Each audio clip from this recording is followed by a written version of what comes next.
These risks and still playing it very, very well. Tribe Gaming, though, they are operating a bit of a range disadvantage. Tom is taking a bunch of damage. Jetten has that super, and that goal is going to be cleared out as soon as overtime hits. There's a Sandstorm as well. SK is an unknown enemy. Tribe, what are they going to be able to do? Lena will be able to get the... No way! And he's able to... No! No! He's not able to super it in. Operating at a very, very tough defense, so, and there is the Sandstorm that Semantic and Jetten playing just to the edge. Lena gets a couple of shots off. Tom might be able to get this. No way! And there's a suplex from Tom. There's the pass to Tom and the goal. Drage on Lena. Let's see on the left side, though, once again, Tom and Semantic having, or rather not Semantic, Skyrix having a pretty furious face-off. Ooh, Drage will get full clipped by Jetten, and a great dodge by Lena. He's able to dodge out the super and get the kill on Semantic. Let's see how much Tribe Gaming EU can get on the save. Tom is on such low health. Semantic has to try and defend your 5% differential, and Lena is able to break through, and there's not enough time to fire back. Tribe will be... side.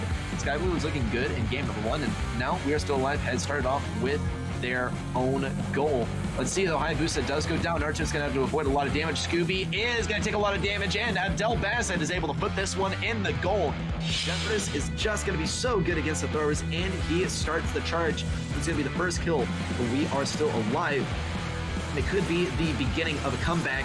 Let's see, once again, Hayabusa takes down V, and the jump into the corner. Naruto is able to get the kill. Hayabusa is going to try and get away with this one. Anger of AEK tries to heal him up a little bit. Hayabusa decides that he's going to go for the play, and he does get some stars off of it, but gets taken down the front. Traction up, and here's the stun by Ryan. The mid control goes to Sky Blue, and so does that first bot. It was so close to a tie there by We Are Still Alive, and yeah, I would definitely be angry too. Anger of AEK looks like he is going to have to use the pull for this one. No way, a huge stun by Ryan, and this is actually probably going to be the one push from Sky Blue. There's almost no way of coming back from it, and there you have it, folks. Anger of AEK. Let's see how Hayabusa, though, handles his matchup. He has his super ready to go. Skyrix doesn't have a killer B. Hayabusa could go for the kill, but that would leave Mortis all alone to deal with Semantic, but Semantic's just going to do it the hard way, and Skyrix takes advantage of the open. Tribe in the last game. They are not going for the BB, though, which I think was a major component of the strategy. Naruto's going to go for the base race. What? Abdel Bassett is going to be left alone on defense, and Drage is going to try and get this all by himself.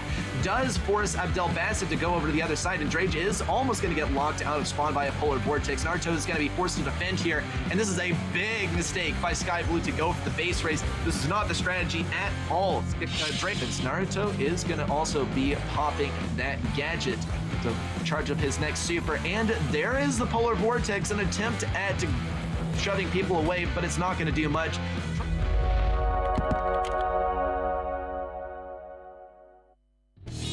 Brawl Stars Gamestars Season 2 is going flat out. International group stage will take place from December 7th to December 10th, and from December 14th to December 19th. 32 teams. 8 invited rosters with 24 teams that got qualified through regional finals will be divided into 8 groups with 4 teams in each. All matches will be held in GSL format. Only 2 teams from each group will be able to qualify for the international final stage based on their results. And in the finals, brawlers will fight for the prize pool of $30,000. Join our stream and support your favorites at the international group stage of Brawl Stars Gamestars Season 2.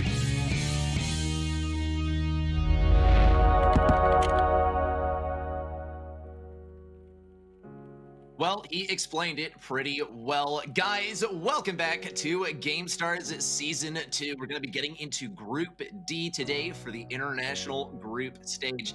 I'm still ready, set. It's great to be back with y'all, and I hope you guys are enjoying being back as well. Had a lot of awesome recaps from yesterday. It was just an amazing match day yesterday, and we got an amazing match day once again for you today. We went over the matchups yesterday, and we'll get to them in just a moment.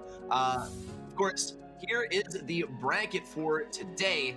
It is going to be Blows Gaming versus ZXC team to start us off, then Platoon versus Mood Gaming for our second match of the day. Of course, if you are a little bit lost on how exactly the tournament format works, we do have a little explainer video to clear that up for you. Yeah, but of course, we'll be getting into that later. Here are the standings, though, for our current group. Blows Gaming versus ZXC team will be our first match up of the day, and Platoon versus Mood Gaming for match number 2. Elimination round will be played for the third match of the day. That is going to be the loser of the first couple of matches of the day, and whoever loses that one gets the boot from GameStars. The winner's match, though, whoever wins that match, that's going to be played between the two winners of the first couple of matches. Whoever wins that is going on to the international finals to win $400 just for qualifying in the process. Here's our schedule as well, in case you want to be scheduling out your watching and your viewing schedule. There you have it. Blows Gaming versus ZXC team will be getting started in just 4 minutes here. Platoon versus Mood Gaming in a little over 40 minutes. So there is our schedule for the day. Of course, those later matches are going to be determined by however those first two matches go. I'm super excited for these first couple of matches for the day. Of course, in order to get prepared for match number 1, we do have some formalities to get through. We got to know what the maps are, and we got to know what the bans are too. Maps, we are going to go through 5 maps as well. It's going to be 3 sets guaranteed, and then 2 sets to break ties. Here we're going to be starting off on Backyard Bowl for set number 1. Set number 2 will be played on Pit Stop, and set number 3 on Gem Fort. If we need to break any ties, set number 4 and 5 will be played on Nuts and Bolts and Layer Cake. But if things keep on going how they have been going in GameStars, where every single match is a 3-0 sweep, it'll be Backyard Bowl, Pit Stop, Gem Fort, and that is it. The question is, who will be taking the win? Who will be taking that inaugural win? Well, it is all going to start off on Backyard Bowl, and whoever is able to take the win on Backyard Bowl will obviously be a master of long-range mechanics and control. It's a consistent theme that we see throughout Backyard Bowl play. However, something to note about Backyard Bowl is it can go for a while. But we have been lucky enough to spectate in the last few days is very dominant games from one side of the arena on Backyard Bowl that give us around 30 second to 1 minute games. But typically it goes into the 3.5 minute range. I believe we did have a set of Backyard Bowl that went faster than a game of Backyard Bowl typically goes. Here we have the first match of the day, first game getting started as well. Let's see the comps as well. We do have Piper, Spike, and Leon versus Buzz, Byron, and Frank. Pretty good tank counter of Spike from the side of BLW, but is it going to be enough to hold their own? Here we see Jamie 16 on the left side. That is the ideal gaming position of being in bed, and he is really pulling it off. Though, onto the gameplay. Fetty over on the right side will be looking for the defense versus Mildy, and Jamie is going to try and get some damage on Mildy as well. Not really going to be happening here. Jamie is going to go for that wall break, and that is super important. One of the main features of playing Piper on this map. Brivy also pushing up around the left side.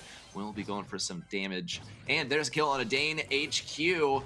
Big super from Mildy onto Jamie, but an appropriately timed super away. Fetty does need to get this kill. Alex supers it away, and that actually is a big loss as, well, Frank's super is one of the most impactful supers in the game. Fetty did try to sneak that in around the edge. Brivy closes off this left lane. There's the super by Mildy, and it looks like ZXC could pull off this defense. Jamie and Broovy are doing an amazing job of backing up, and Alex is able to sneak that attack around the wall, and Broovy will fall. Fetty now popping that super. Dane HQ is going to have an idea that he's over here. Nope, never mind. It's a total surprise. Fetty with a great dodge of the super on the left side. Here's Mildy once again. Does not get that super in. Yeah, Jamie 16 is very happy that he was able to get that defense. He's smiling and laughing, and I would be too. Let's see though. Broovy does get this ball up. Dane HQ will fall, and that is going to be a big deal. ZXC as a tank comp now without their healer. Alex also stunned out of his super. Very poor timing. Jamie 16 once again laughing, and I would be too. That is a great play. Fetty with a good kill. Jamie also playing for control around here. Broovy has to be very careful though around this ball. There's a super by Broovy, and Mildy will fall. Is just Alex defending the goal here, and there's a bounce pass to Fetty, the super in from Fetty, and BLW will be taking this win. That is game number 1 coming to a close in favor of BLW. A great first game to get us started, though honestly, I must say, this is I think BLW was expecting more of a mirror matchup. They did come prepared for the long range battle, and they did also come prepared for some tanks, but they went for something all around well-rounded. But I think the Leon is a major indicator that they really wanted to win that long range matchup at mid, and it happened to be Byron versus Byron, and they totally blew away ZXC, in my opinion. We will be moving on to game number 2 momentarily. The set score is going to be 1-0 in favor of Blows Gaming. I like the comp from both sides. I do think it was overcommitting though from the side of ZXC. The thing is, they're going really long, or not long range brawlers, but they're going very high health brawlers, very tanky brawlers, and it's leaving them vulnerable to those long range brawlers, and it's leaving them vulnerable to tank counters, right? And that is always a risk of playing a tank comp. Here's the deal though, is that typically you don't see a tank comp played without like speed or something, and that is exactly what happened here. Tank comp without speed. Jamie is having a fun time in the training cave too as well. Yeah. Well, I mean, that is one of the things that happens when you're running a tournament. And Jamie, it looks like, was just waiting for the team to ready up. Probably ZXC taking their time to decide, are they going to be running a tank composition this time, or are they going to be running something a little bit more traditional, given that they were shut down pretty hard with the tank composition last time. And I think we need to check the tank comp out into the trash can and start over with something new, or just something that's more traditional, right? I think the Piper was a great pick. Piper can totally get countered. We do need to have a look at the bans too in order to fully gauge how this match is going to play out, but we will be progressing right along into game number 2. BLW, same composition. ZXC, they changed things up. They are going to be lifting a couple of brawlers from the side of Blows Gaming, but they are going to be sticking with a crow of their own. They want to be able to deal with the long-range healer, or just a healer of any sorts. It's not going to happen, though. Though Alex is doing a great job of dodging Broovy's curveballs, it's not going to net him any kind of defense, though. Fetty is going to be able to walk this in. Blows Gaming is looking very strong here. Let's see what DXC has to say on the second pitch. We will see the Piper matchup at mid. Jamie is winning this one handily, and with that lollipop drop, he is going to be even more unpredictable. Fetty looks for the kill on Alex. He is able to do so, but he's all slowed down. Great use of the lollipop drop to stay alive, but he will die in the end. Jamie now has to look for the win on this 1v1 matchup, and he will actually decide to come around the right side and look for a little bit of healing and a little bit of a defense on the right side rather than go for the 1v1. Let's see Alex, though. Alex, once again, is faced in a suboptimal matchup. He is outranged here. There's the super in, though, and Jamie has to react quickly. Does take out some of his bushes in the process, but he gets the kill in the end, and that is super important. Big kill by Jamie. Wonderfully threaded the needle around those couple of boxes on the left side. Now Broovy has to look for this lane closure, and he just will. Alex and Mildy were all focused on the right side, and they got shoved out by the use of the super from Broovy. Oh, and an attempt at a trick shot there from Broovy, but Fetty will be there to pick up the scraps there at the end. Blows Gaming will be taking the goal in the end. That is 2 goals both times, and nothing for ZXC, unfortunately. Total showstopper there from Blows Gaming. Look at a recap of the last set as well to see what Blows Gaming did right and what ZXC could have worked on and can work on for the upcoming sets. It is going to put ZXC 1 set in the hole, and Blows Gaming are going to be feeling real nice off their 2-win streak. Here was game number 1, and Mildly almost was able to break through, but Jamie got that kill there right at the end. Mildly got closed off in the corner as well by Bruvy, and here we saw a nice little bit of showmanship there from Bruvy and Fetty. Once again, though, Jamie with the pass to Fetty, it just goes to show Blows Gaming are such a strong roster. Pass to Bruvy, and the trick shot from Bruvy as well. Fetty puts it in right at the end. Yeah, it is a very, very nice show off of team synergy there. Blows Gaming, yep, gonna be getting all 3 goals in ZXC Team 0. It could not be clear cut between these 2 teams.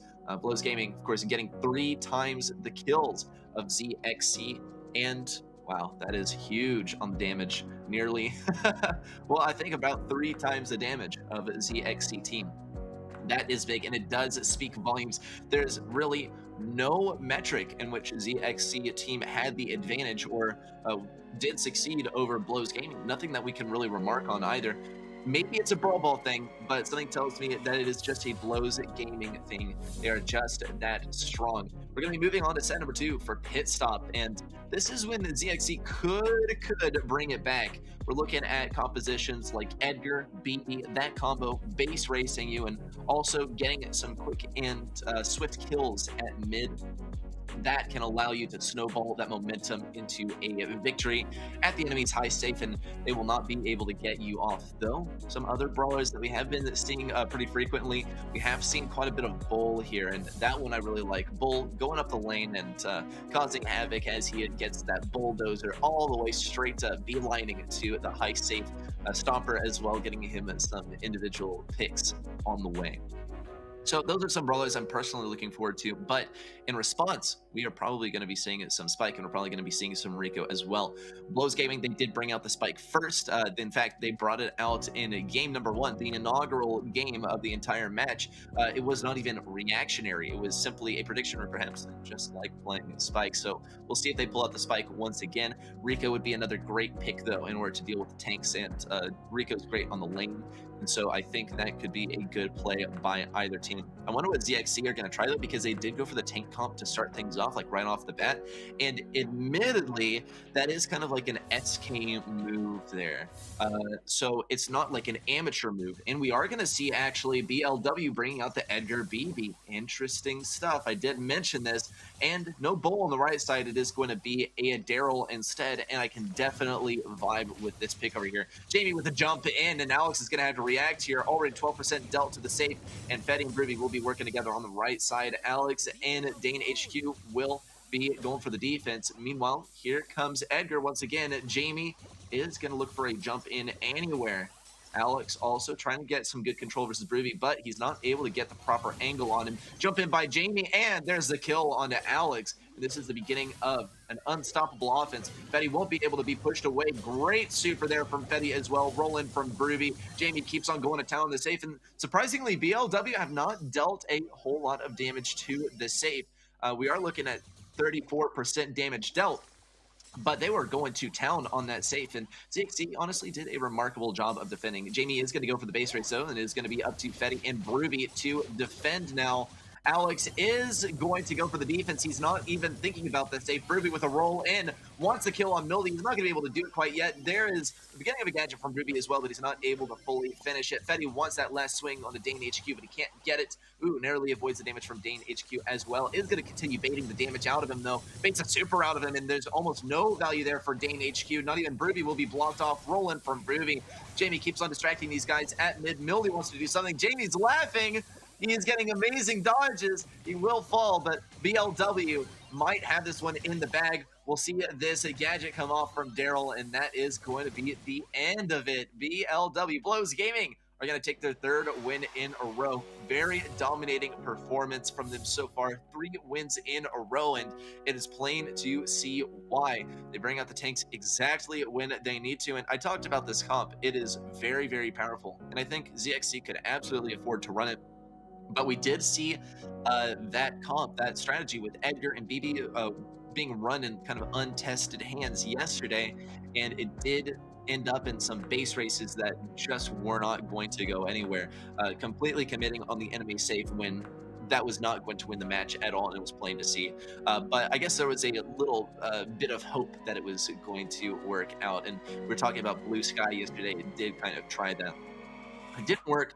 Let's see, though, if ZXC are able to bring something that does mix up the matchup versus Blows Gaming, because if they take this next loss, then Blows Gaming will be getting not only 4 wins in a row, but they'll also be getting 2 of the 3 set wins that they need in order to progress on to the winners round. And ZXC will be going down to the pit. They'll be heading on to the elimination round, and they will either have to face up against Mood Gaming or their opponent. We will get a little bit of news on that. That is going to be Platoon or Mood Gaming that they face on the elimination match. Let's see what happens this time. And this is not good news for ZXC. They're running the same composition, and they're going to be running it into Edgar as well. I can guarantee you Alex did not switch up his matchup, and Jamie tried to fake out that that gadget from Mildy, but Mildy was not biting. I wonder what Mildy's plan was if of course Jamie had directly jumped on him and needed to be stunned away. Let's see, though. Jamie, now on the right side, will be looking for this ticket up to the base. So Ruby, though, is the ideal brawler to get on the base, and here's a bunch of damage dealt by Jamie. Now going to circle around, try and get something on Dane HQ. Does manage to get the last left on Alex in combination with Fetty. A great amount of pressure by the two to get that pinch. Fetty now will be looking for some more damage. He will go down to that super from Alex, though. And BLW, they have taken a fair amount of damage on their own safe, but they are still looking better on the ZXC damage front. Good gadget there by Ruby. It's not going to be able to keep Jamie alive, and did appear that Jamie's super was just a little bit short, but it is something that we also saw from other teams, especially in day number 1 running this team composition. Alex gets a great kill. Now it's up to Fetty to shut him down. Meanwhile, on the left, Jamie once again will be trying to sneak up this lane. Fetty does have an angle to get on the safe, and we'll see a little bit of damage trickle in from him. He's going to take significant damage from Dane HQ, though good value on the bouncy castle. Jamie will be receiving a little bit of healing. He does have to run away from his post, though. Ruby is going to get to push up, though. There's a super. Jamie pushes in. How much damage will Fetty and Jamie be able to get together? It appears that they are going to be able to get that safe down to 21%. Meanwhile, Dane HQ is shooting some pot shots onto that save. Easy, easy, free damage. Dane HQ still hanging out here versus Jamie. That is not a very fair matchup. Yeah, Jamie's laughing once again. I wonder what exactly is going on. That is so funny. It could be that Blows Gaming know that they are going to get the win here. There's a super in once again from Barley. Fetty needs to get up around the left side.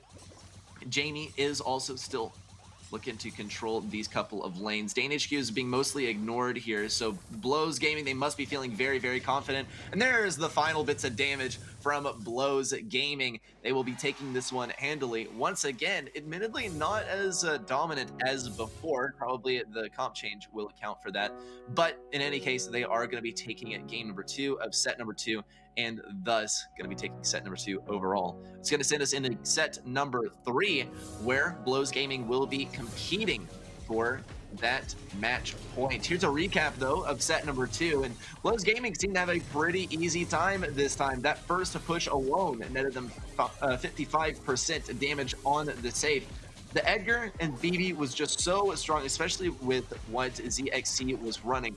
They had the M's, they had that Rico, and they had the Barley. Barley and Rico are really, really hard countered by Edgar, and BB, if you play her right, can absolutely do it. Here's the damage comparison, stat comparison overall between the two.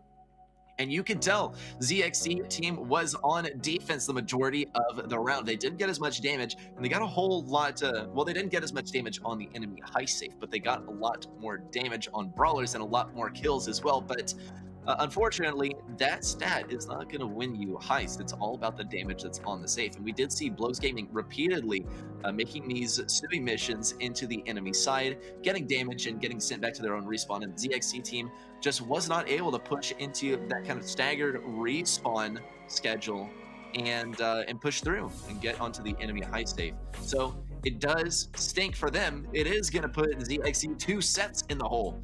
Now we'll be heading on to Gym Fort. This could be more favorable for ZXC.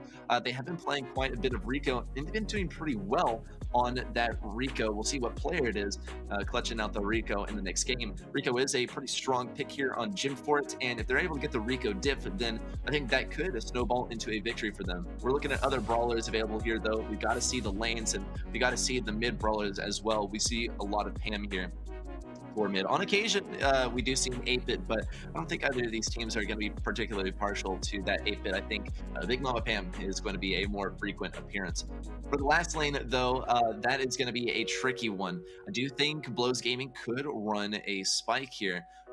Just as well, though, could see like a Sandy or something. Sandy getting a lot of speed from those bushes is a super strong pick here, and I think ZXC will probably run the Sandy up the lane for that additional speed. It just does seem kind of cheeky, like something that they would try at this point, given that if they do take the L in this upcoming game, then, well, they are headed to a match point with 5 losses in a row, and that's never a great feeling. The momentum is absolutely on the side of Blows Gaming, and there's nothing in the world to refute that.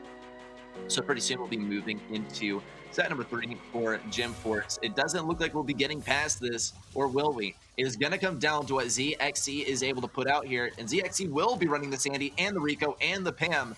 Okay, I should be getting a raise for that kind of prediction. BLW, though, will be running the Jessie, and Jessie is a pretty strong mid pick, especially versus Pam. So this is a total prediction from BLW, and it is a very strong counter to the mid. Yeah, there's the crying pin. Jamie loves to run that pin. Dane HQ is going to try and use the speed on the lane to get something. Great assistance there from Jamie. He is going to have to abandon his post for a moment, but doesn't even matter. He's still able to get the slow with the turret and get the pinch with Betty in the end.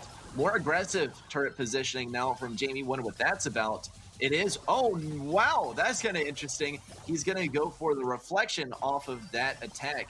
He just needs one more gem, and it's going to spawn in just a moment here. Dane HQ has the stun, though, and Jamie is going to be, no, not taken down. Mildy does not target Jamie and almost takes him down, though, with the Mama Squeeze. He's going to have to go all the way into the corner and will fall in the process, but that Shade is going to be able to take out Mildy, and Betty is going to be pushing up that left lane. Broovy shooting over to Broovy. Hey, he's over here. Alex doesn't look like he'll be able to get to him, though. Let's see what Alex is able to do. Does not get any damage. Alex, what? Alex didn't know he was there. Jamie still shooting at him. Alex not buying it. And it is going to really hurt for ZXC as Alex was checking that bush, but he went right around Broovy. And Jamie was shooting over there and spitting, saying, he's here, guys. And ZXC got kind of owned by the reverse psychology there. That is a real funny one. I would love to see the replay of that, and we might be seeing it pretty soon, unfortunately. That is 5 wins in a row for Blows Gaming, and they are looking so strong. ZXC, on the other hand, do seem to be a bit at their wits' end, especially after that moment right there where the bush check was not very effective, and Alex was not able to find Broovy there in the bush with all 10 gems. That said, let's get into game number 2. We'll be moving along shortly. I know Blows Gaming are anxious to get this one over with. ZXC perhaps to just put an end to the misery, or maybe they'll try something kind of funny here. They do have at least one more game left to play and show their stuff before heading down to the elimination round. Of course, provided that they don't get a complete reverse sweep. If there's a reverse sweep, it has to happen here. Jamie is going to be, oh man, this is going to be a funny comp from BLW. If there's anything to spice up the 6-0 sweep trend, it will be Blows Gaming, as they're going to run Nita mid, Broovy on the lane with the speed on Shelly of all brawlers, and of course, Betty on Piper on the lane. This one shouldn't work, but we'll see if it does. Blows Gaming are determined to make it happen, given that they have been taking pretty simple wins over these guys consistently throughout the match. Great pull there, and great teamwork there between Alex and Dane HQ, but Dane is still going to be pushed back by the Bear. We do see the double pull strategy from ZXE, and it's a strong one. Wow, and Fetty's able to get the kill on Alex, and there's the wall break too. This left side of the map belongs to Fetty.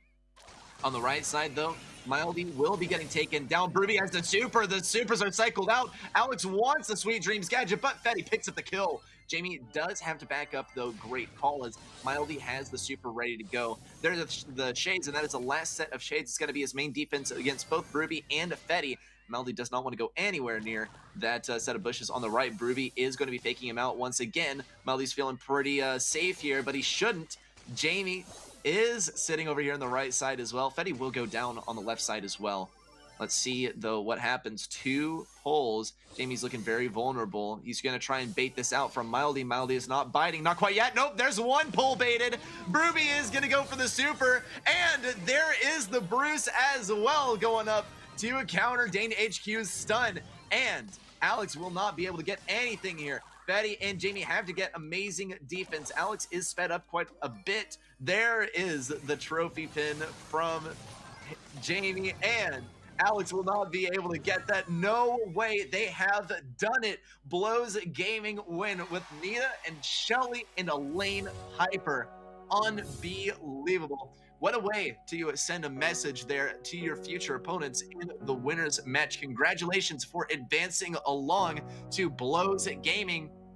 This is huge. Not only did we see 6 wins in a row, of course, as per usual, but with a finishing match being like that and also being so dominant at the same time, it just blows me away, no pun intended. Let's get a replay of the last set as well.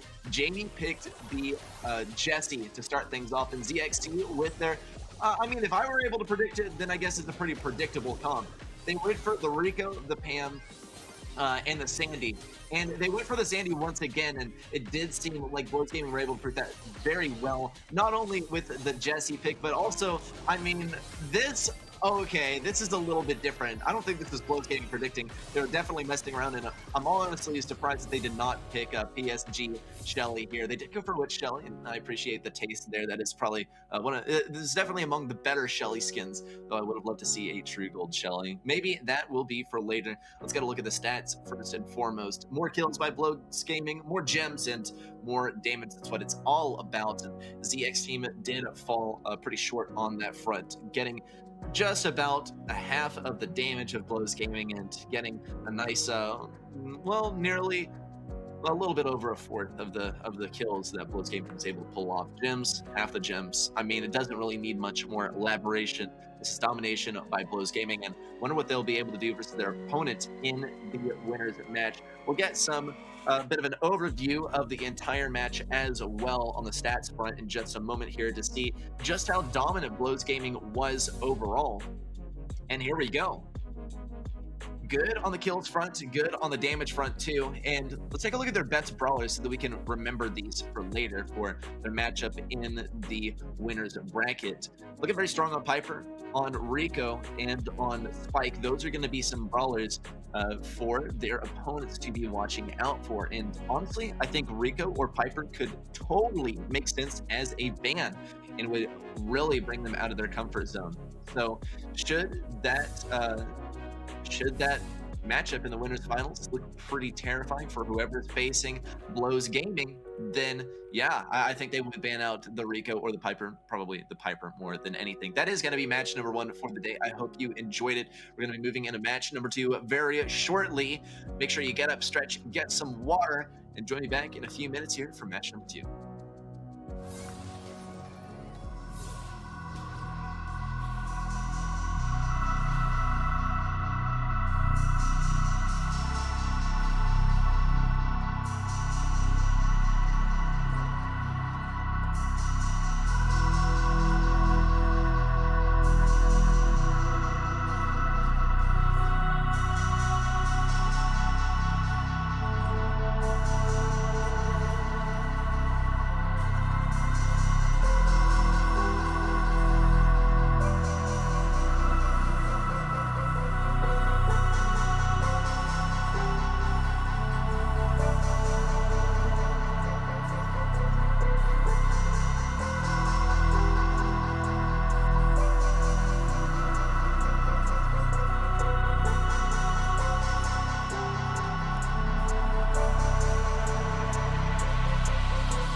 Hey everyone, my name is Dean Sahinovic, or Needin in-game. I'm a professional player for Big and a Piper main. Всем привет, меня зовут Максим, мой игровой никнейм Shell. Я представляю команду Крымского региона ZXC Team.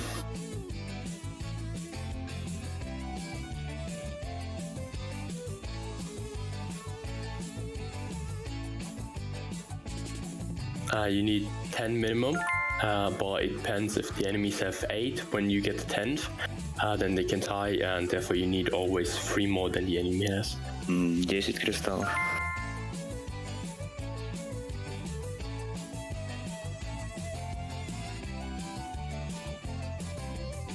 Yes, you can. Если не ошибаюсь, да, он будет даваться уже второй год.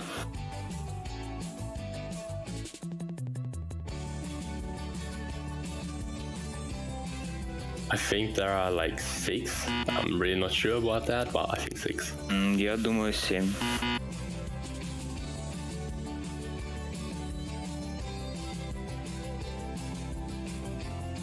You need to survive 3 minutes in Robo Rumble in order to win a stage. 2 минуты.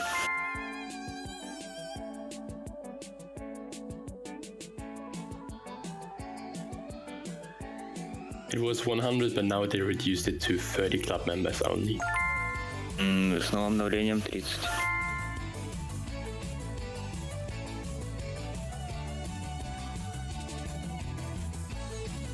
I think that's 52 brawlers which are currently available, with the newest one being Lola.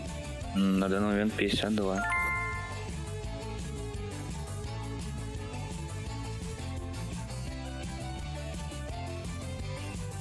Probably around 3,200. По-моему, 3800. 1800.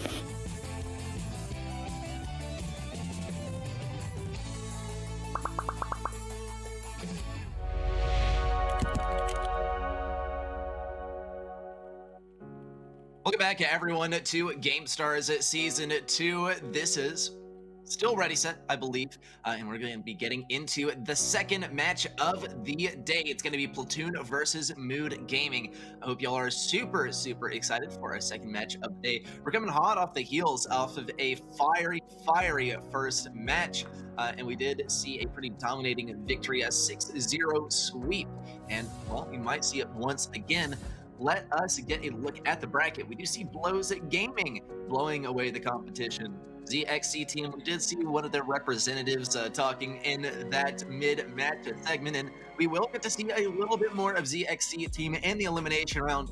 Blows Gaming will be heading on to the winners match. If they win that one, they will be getting $400 and heading on to the international finals. Of course, they're going to have to go through an opponent, and it's going to be whoever wins this match. Whoever loses this match is going on to the elimination round, and whoever wins the elimination round goes on to the decider, which will be played against the loser of the winners match, and will be played on December 18th. That is the date. Make sure to mark it on your calendars. It is going to be an amazing one, full of joy, full of cheers, as well as players will be getting eliminated from GameStars, and players will also be winning $400 to head on to the international finals. Here is the schedule for the day as well. Already got through Blows Gaming versus ZXC team. Platoon versus Mood Gaming is going to be coming up in just a few minutes here, and afterwards, well, after this match, we'll know who the opponents are for all of the later matches. We'll know who ZXC team is facing in the elimination round, and we'll see who Blows Gaming is facing in the winners match. So there's our schedule for the day. We're moving into this match very soon here of Platoon versus Mood Gaming. Of course, got to get rid of some stuff at first, though it is important stuff. We need to know what the maps are, and we need to know what the bans are as well in order to effectively gauge what our predictions are for the upcoming match. So we will see what exactly those are. In just a moment here, they'll be flying through. We need to see the maps, and we need to see the modes, and of course the brawlers that are banned. Maps and modes come first, and that is the same for the players. They're gonna be making those brawler bans based on the maps that are coming up. We have seen quite a bit of Brawl Ball to start us off, though, since we have just gotten through Backyard Bowl for set number 1 in our previous match. I don't know if that's going to be happening again. Let's take a look at the matches, and nope, it does look like we'll be starting off with Backyard Bowl once again, interesting stuff. Ring of Fire will be set number 2, and set number 3 will be Hot Potato. And of course, if things keep on going like they have been going, it has been 2 days in a row, mind you, that this has been going on, and it has started off today. So we're looking at 9 matches in a row that have gone at 6-0 sweeps. Yeah, we're not going to get past set number 3 if that happens once again. So Backyard Bowl will start us off, then Ring of Fire, then Hot Potato for our 6-0 sweep, should that happen. I do anticipate, actually, that this will be a win by Mood Gaming. We'll have to see what Platoon is able to offer here. Because Mood Gaming, I've seen them play a bunch, and I mean, I've seen them over the course of the last year, and they've done it pretty well. But Platoon, I have not seen them yet, so that does say a little bit something, right? I don't know how Platoon performs, and that doesn't mean that they're you know, poor players, and it doesn't mean that they're amazing players either. So I'm looking to get surprised here. For now, though, I am mostly keeping my eye on Mood Gaming. Let's take a look at the bans. It is going to be Platoon banning out Bell. Mood Gaming banning out Poco. Right off the bat, I can tell you that Poco is the confidence ban here. Now, Bell is a relatively confident ban too. Is kind of a tough call to make, though. Banning Bell does open up opportunities for you to counter out tanks and do so at long range. But Poco, the ban there, makes the game more predictable. Here are the other bans. That's going to be Mortis from Platoon, and from Mood Gaming, the Stew ban. Stew ban does sound a little bit targeted to me, and also the Mortis ban, not really targeted so much as being preventative of getting countered at long range. Platoon, they ban Bell and they ban Mortis, and what that tells me is that they want to get the long range fights going, but they don't want to be forced to play Bell. So those are your bans from both teams, and with all of that stuff out of the way, we are ready to head into the match any moment now, ready to head into game number 1 of set number 1. It's going to be Backyard Bowl, and of course we're not going to be seeing any Bell, but we are probably going to be seeing a little bit of Piper. That considered, though, I mean, Poco is banned out, which would mean Byron is the only real viable healer here. So Byron at mid versus Piper, I do think Piper statistically is going to win that matchup, so it's not super ideal for Byron, but it's not like he's the only brawler that can play at that range. There are other brawlers to consider, though. We did see Spike played by Blows Gaming in match number 1 of the day, and Spike was a pretty strong pick, but mostly because it was versus a tank comp. Now, with Poco banned out, probably going to see a little bit of adversity to playing the tanks, but with Byron still in the mix and tanks still available, it totally could happen. You're just not usually going to see it, that sort of strategy here on Backyard Bowl, in the absence of Poco. So something to consider. Could happen, couldn't happen. Of course, I do think that can and can't happen covers all the possibilities, and you're always going to be right about that statement. So we'll just have to wait for the players to get in the game to actually accurately make that judgment. So momentarily we'll be heading in. We talked about Byron, and we talked about the tanks a little bit too. Mentioned Spike as well as a tank counter, but we have other lanes that are viable too. Now Spike, I don't think is going to be as common as well, because Spike would be great for countering out Stew, and now that Stew is banned, Spike is not as useful for countering that out. So Spike may be a little bit less, likely to use that brawler. Typically, I would say Brock too, but Brock has just gotten so many balance changes, so many nerfs too, that I don't think he's really viable anymore. Though there could be some brawlers that break open walls for free. We did see a use of Griff here earlier on to break open walls and also get rid of some tanks. The vice with Griff is that he's pretty short range, and could be, at least compared to the typical brawlers that you do see on this map. Max, though, is a viable strategy, and I think Max combined with a couple of tanks here could really work wonders. Max is available, and so is Byron, and which leaves one more possibility. I wonder if we will really see it. We'll just have to wait for our players to get in game. We do have at least like 3 minutes here before they do get into that first game. Probably setting up their cameras too, which is one of my favorite things about GameStars, is that we get the player cams and we get to see how they are reacting. I believe Jamie in match number 1 of the day was probably one of my favorite reactions to watch. But throughout the entire tournament, I gotta say it was definitely Drage from Try Gaming EU yesterday. laughing and having a good time versus SK, which is pretty remarkable because I don't think anyone is having a fun time or having a very relaxed time versus that cracked out roster. So all we have to do now is wait for players to get in game. We're down to like 2 minutes before they will be getting into the first match. Just have to see what exactly is going on. Another thing to notice though is that the bans today are omitting Lola and they're omitting Meg too. So with that, I think we will be seeing quite a bit of those brawlers. Meg, maybe on this map. Lola, I'm not totally sure. I think Lola would be a very viable lane pick. We are going to be moving on to Ring of Fire for set number 2 as well. And Lola, I think not as popular of a pick, but Meg absolutely would be a popular pick. Ring of Fire is very conducive towards Lu as well.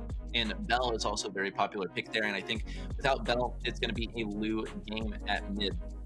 We're going to have to see what the response is, though, in terms of anticipating the Lu, because sometimes we also see a triple healer comp there. Let's see what happens with Platoon. I love that tag. P2N, Platoon, and Mood Gaming. Set number 1.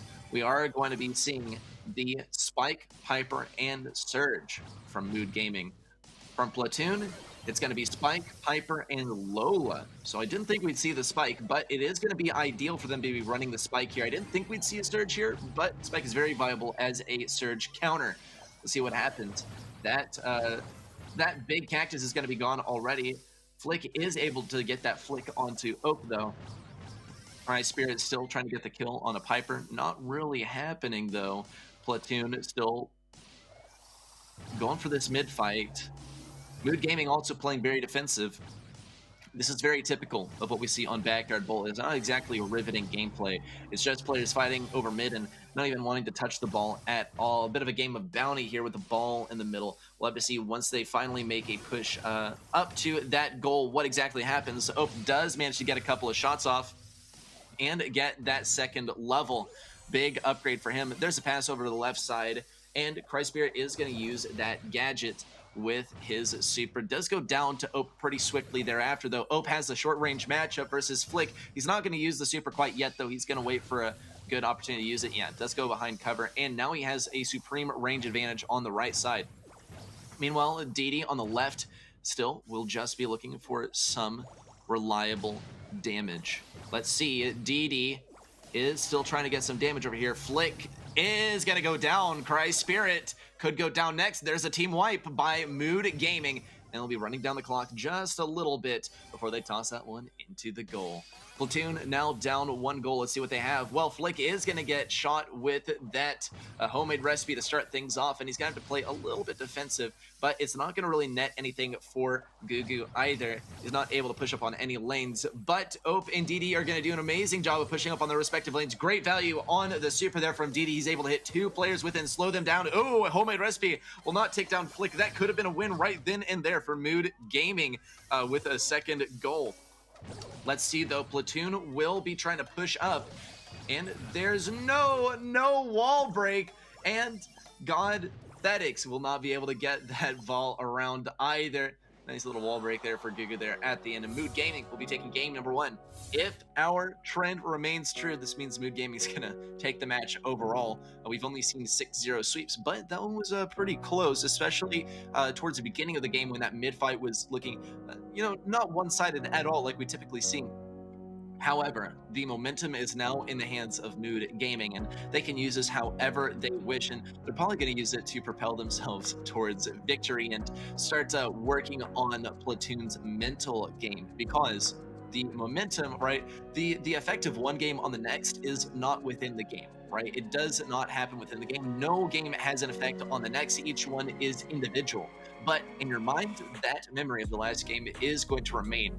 And however Mood Gaming can exploit that will give them an advantage just based off of that first win. We'll see, though, what Platoon has to offer in response. It did seem like they did have a pretty good counter to what Mood Gaming was running, but were not able to execute it. They weren't able to leverage it effectively, unfortunately, which is not a good sign for them, and it's an amazing sign for Mood Gaming, actually, as they know that they can face into a soft counter and still not really have to worry.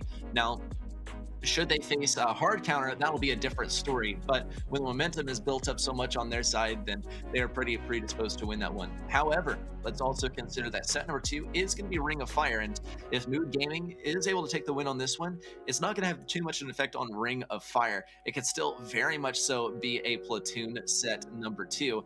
And that's typically what we see with Hot Zone and Ring of Fire in particular. It can absolutely go either way. And once it goes one way, the momentum tends to stick in that direction. It's a tough mode to understand. And, you know, some players would say, like, you know, it's kind of a dumb mode, Hot Zone. You just stand on the point, you stay alive on the point. That's the objective, is to stay alive on the point. You don't even need to attack anyone. You can still capture while someone else is on the point. Interesting stuff. Let's see what Game Mode 2 has to offer, though. No real changes here from Platoon. From Mood Gaming, no real changes either. Platoon and Mood Gaming, once again, in the same exact matchup. Let's see how it turns out this time. The momentum is now on the side of Mood Gaming, and they're going to leverage it. Cry Spirit will go down, and so does Piper.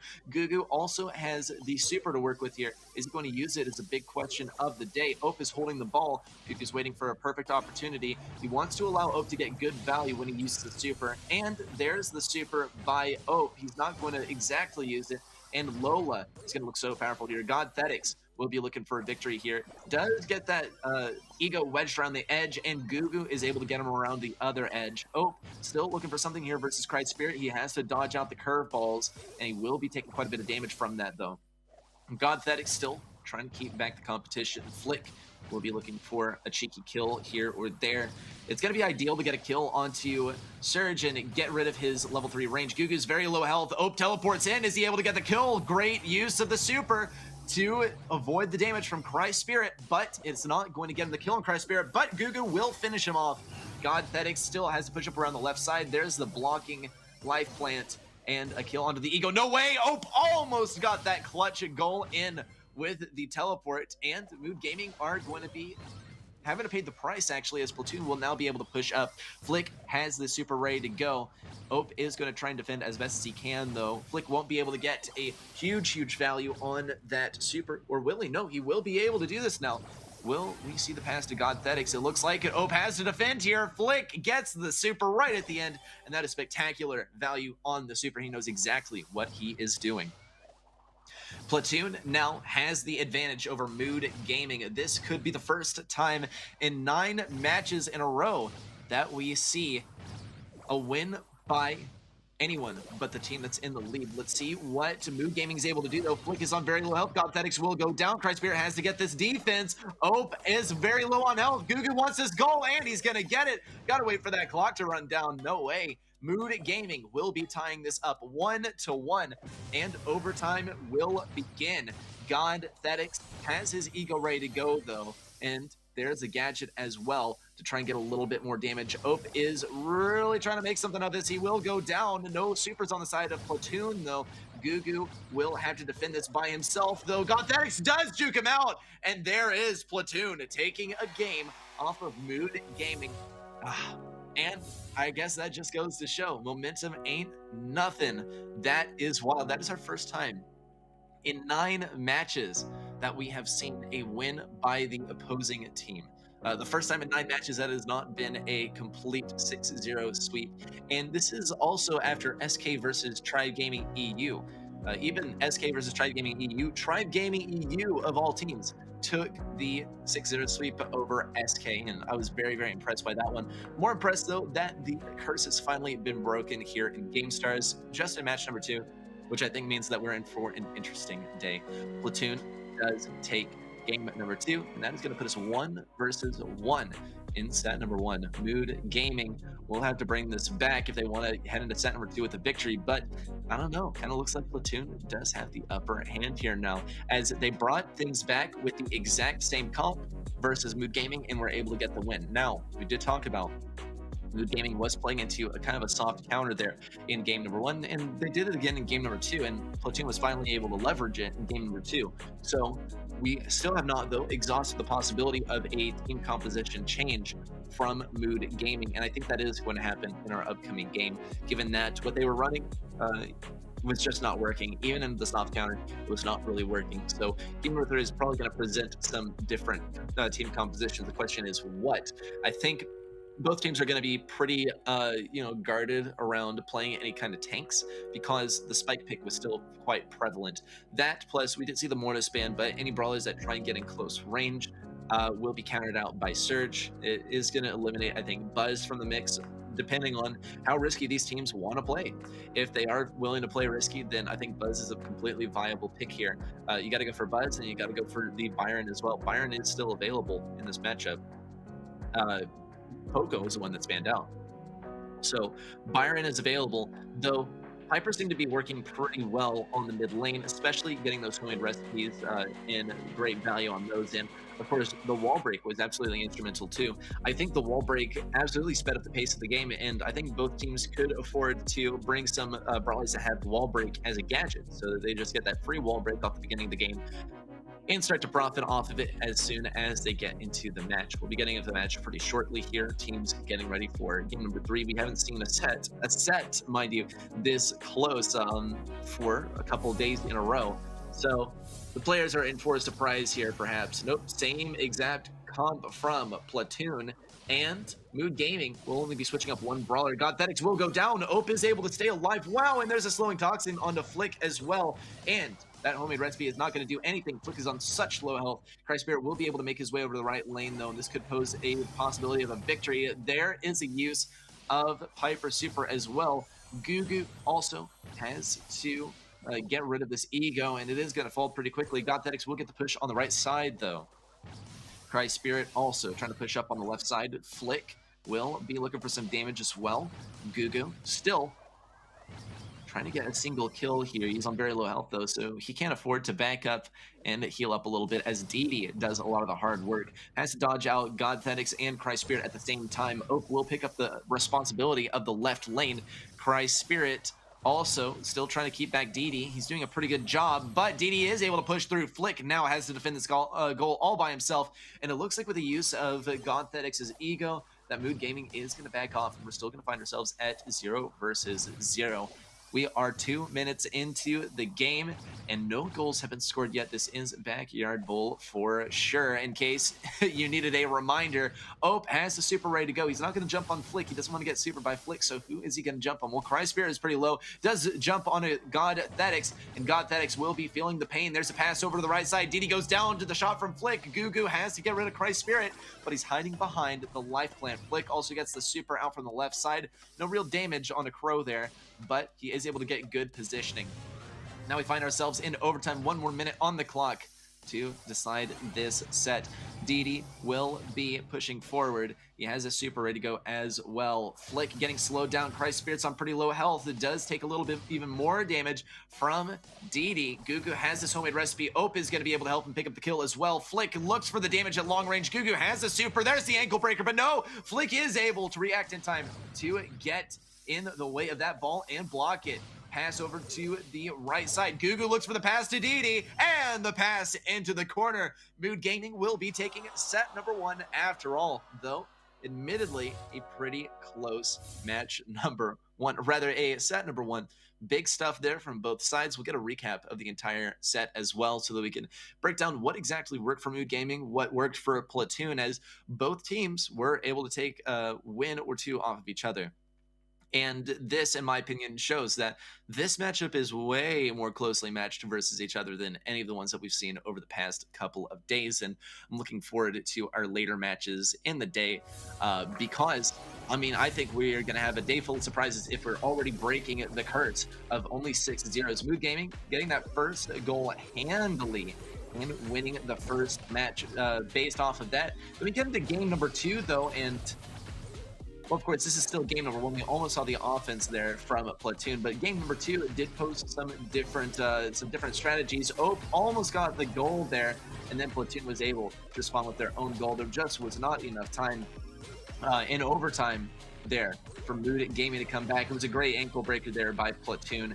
Great defense from Mood Gaming, but Platoon were able to do it in the end. But when we talk about really in the end, passes from Gugu to Didi, that is what secured the win. Great team synergy there was the winner of the day. we're going to be moving into Ring of Fire for set number 2. And this is a map that I really love. We have a big bush on the left side, on the enemy side, and on the right side, on the home team side.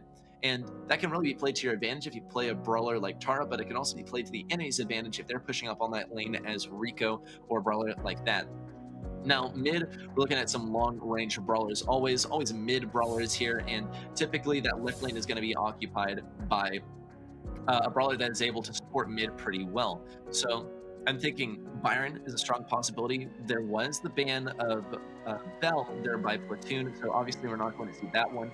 But Lou is a great substitute for Bell, as it's able to get about the same range, or not nearly the same range. But typically the reason that you play Bell instead of Lou is that Bell has longer range and also is able to get, relatively good control of mid by throwing down those bear traps around mid. As soon as an enemy steps on there, you get a free kill on them, right? That is how the strategy is supposed to work. Now, you can't get outplayed on it, and you can also have that brawler banned, and that is going to remove the brawler from the match entirely.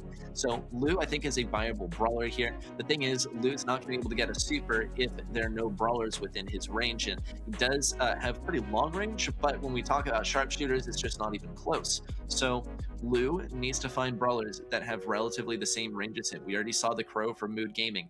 I think that Crow's going to be able to outrange Lou. So how on earth is Lou going to be able to get those supers? It's going to have to be versus tanks, but then Lou versus tanks is not very ideal. Those tanks can afford to slip and slide around on the point because they don't need to be attacking you.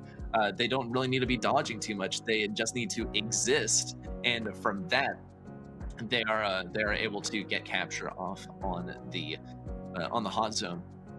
So for game number 1 of set number 2, I'm expecting to see some healer comps, but I'm also halfway expecting to see some Lou. We could see Rico up the right lane. Here's the deal with the Rico, and here's the risk with Rico as well, is that if someone decides not to play that lane, which is totally viable because there's no objective to win on that lane, right? The objective is at mid, which is to step on that hot zone.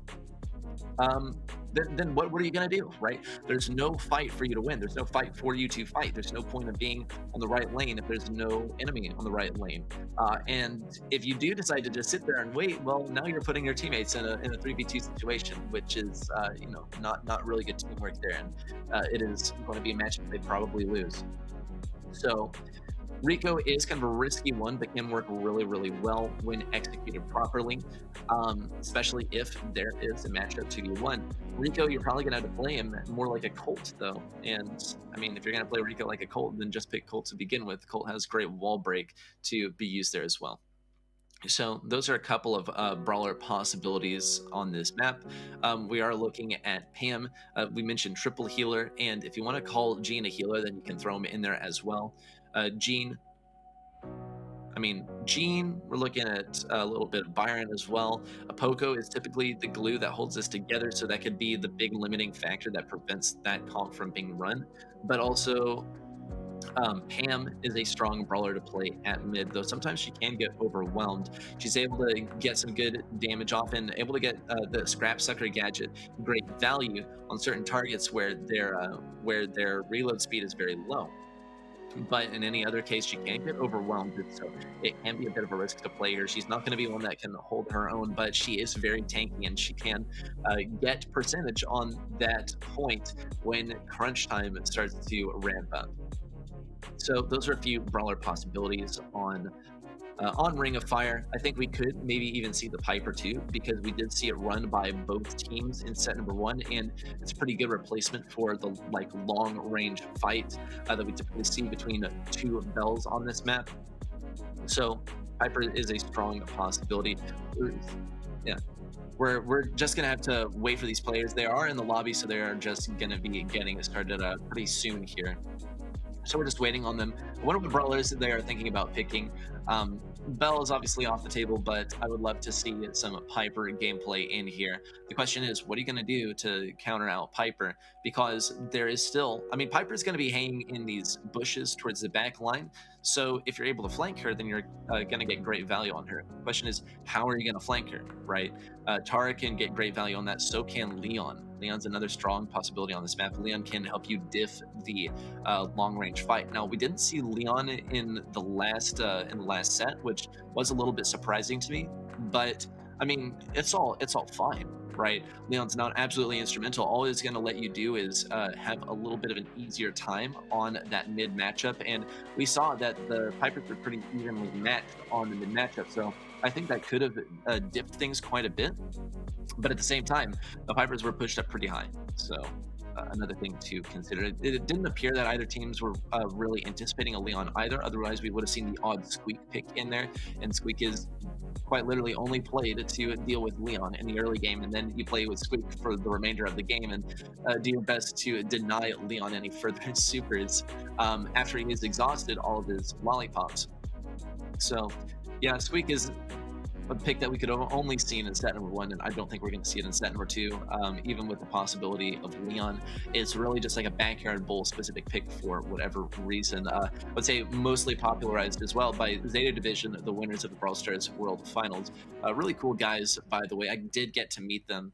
They didn't speak English though, so that did kind of stink.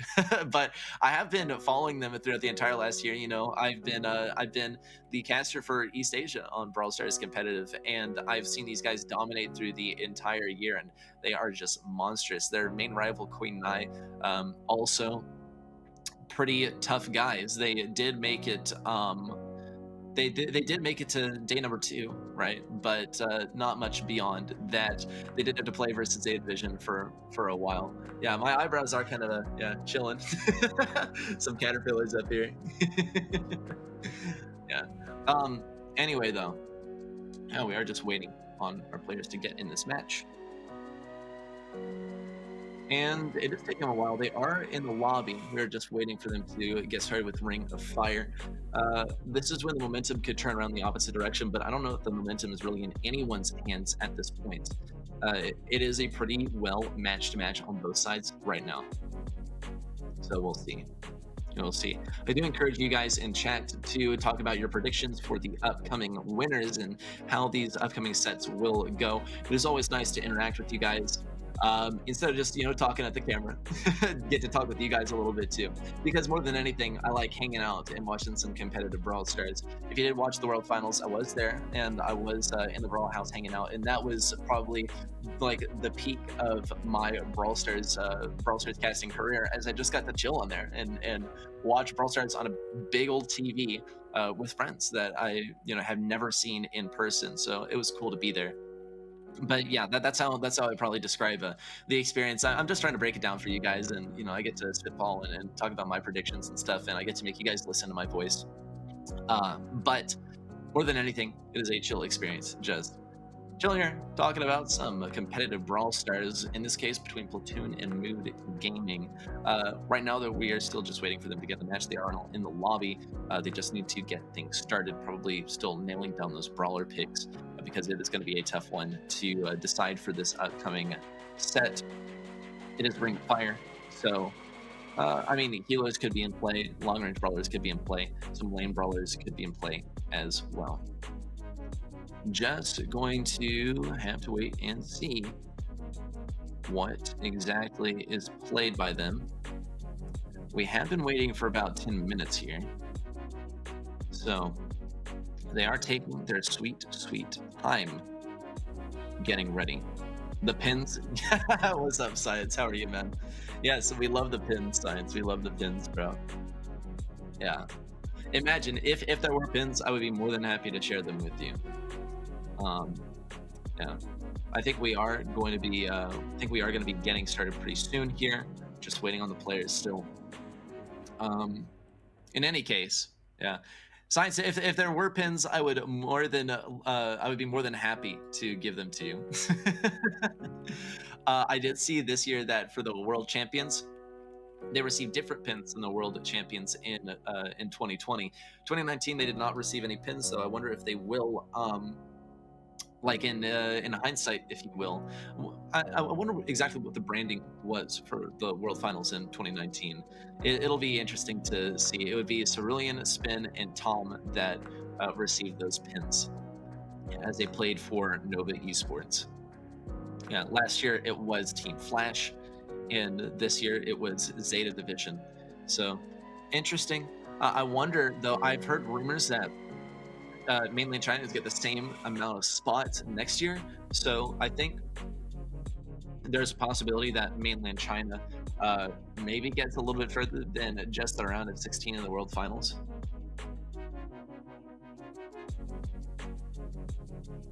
We are just waiting on the players to get ready. We've been waiting for them for like 12 minutes to get into the next game. I wonder what exactly is going on. But I promise you guys that we're just waiting on the players and nothing else. We'll be getting the matches started as soon as we possibly can. Yes, sir. In any case, I have enjoyed this tournament so far. It's been a real pleasure to cast. I'm going to be back next Monday too, so I hope you guys are looking forward to that one. We are going to be getting started with the next game though. And we are going to see the Pam. We're going to see that Lou as well. The Piper mid is going to be an interesting one. Didi will be picking up the Penny on the left lane. We'll see how Mood Gaming is able to handle this one, as they are already picking up the percentage. Really strange to see Rico at mid here, but it is able to outrange Lou, so there's not a whole lot to complain about for the side of Mood Gaming. Also, there's the super from Didi, and the Captain's Compass will be getting lots of value. Flick will be able to take it out, though. He better not get behind that turret, though, as he would be taking a lot of damage should Penny decide to shoot that. Ope is also going to look for that right lane. He's going to have to face versus the Ego. That is just fine for him. It now looks for the damage versus Godthetics. After the bouncy castle, he's able to barely stay alive, and Platoon is barely keeping up. They're going to be usurping that lead by Mood Gaming, and now taking the lead in the percentage front. Godthetics now still trying to provide pressure on the right side. Mood Gaming will be able to take him down. Flick also really trying to get some value over here. Mood Gaming will be taking back that lead once again by just a few percentage, if anything.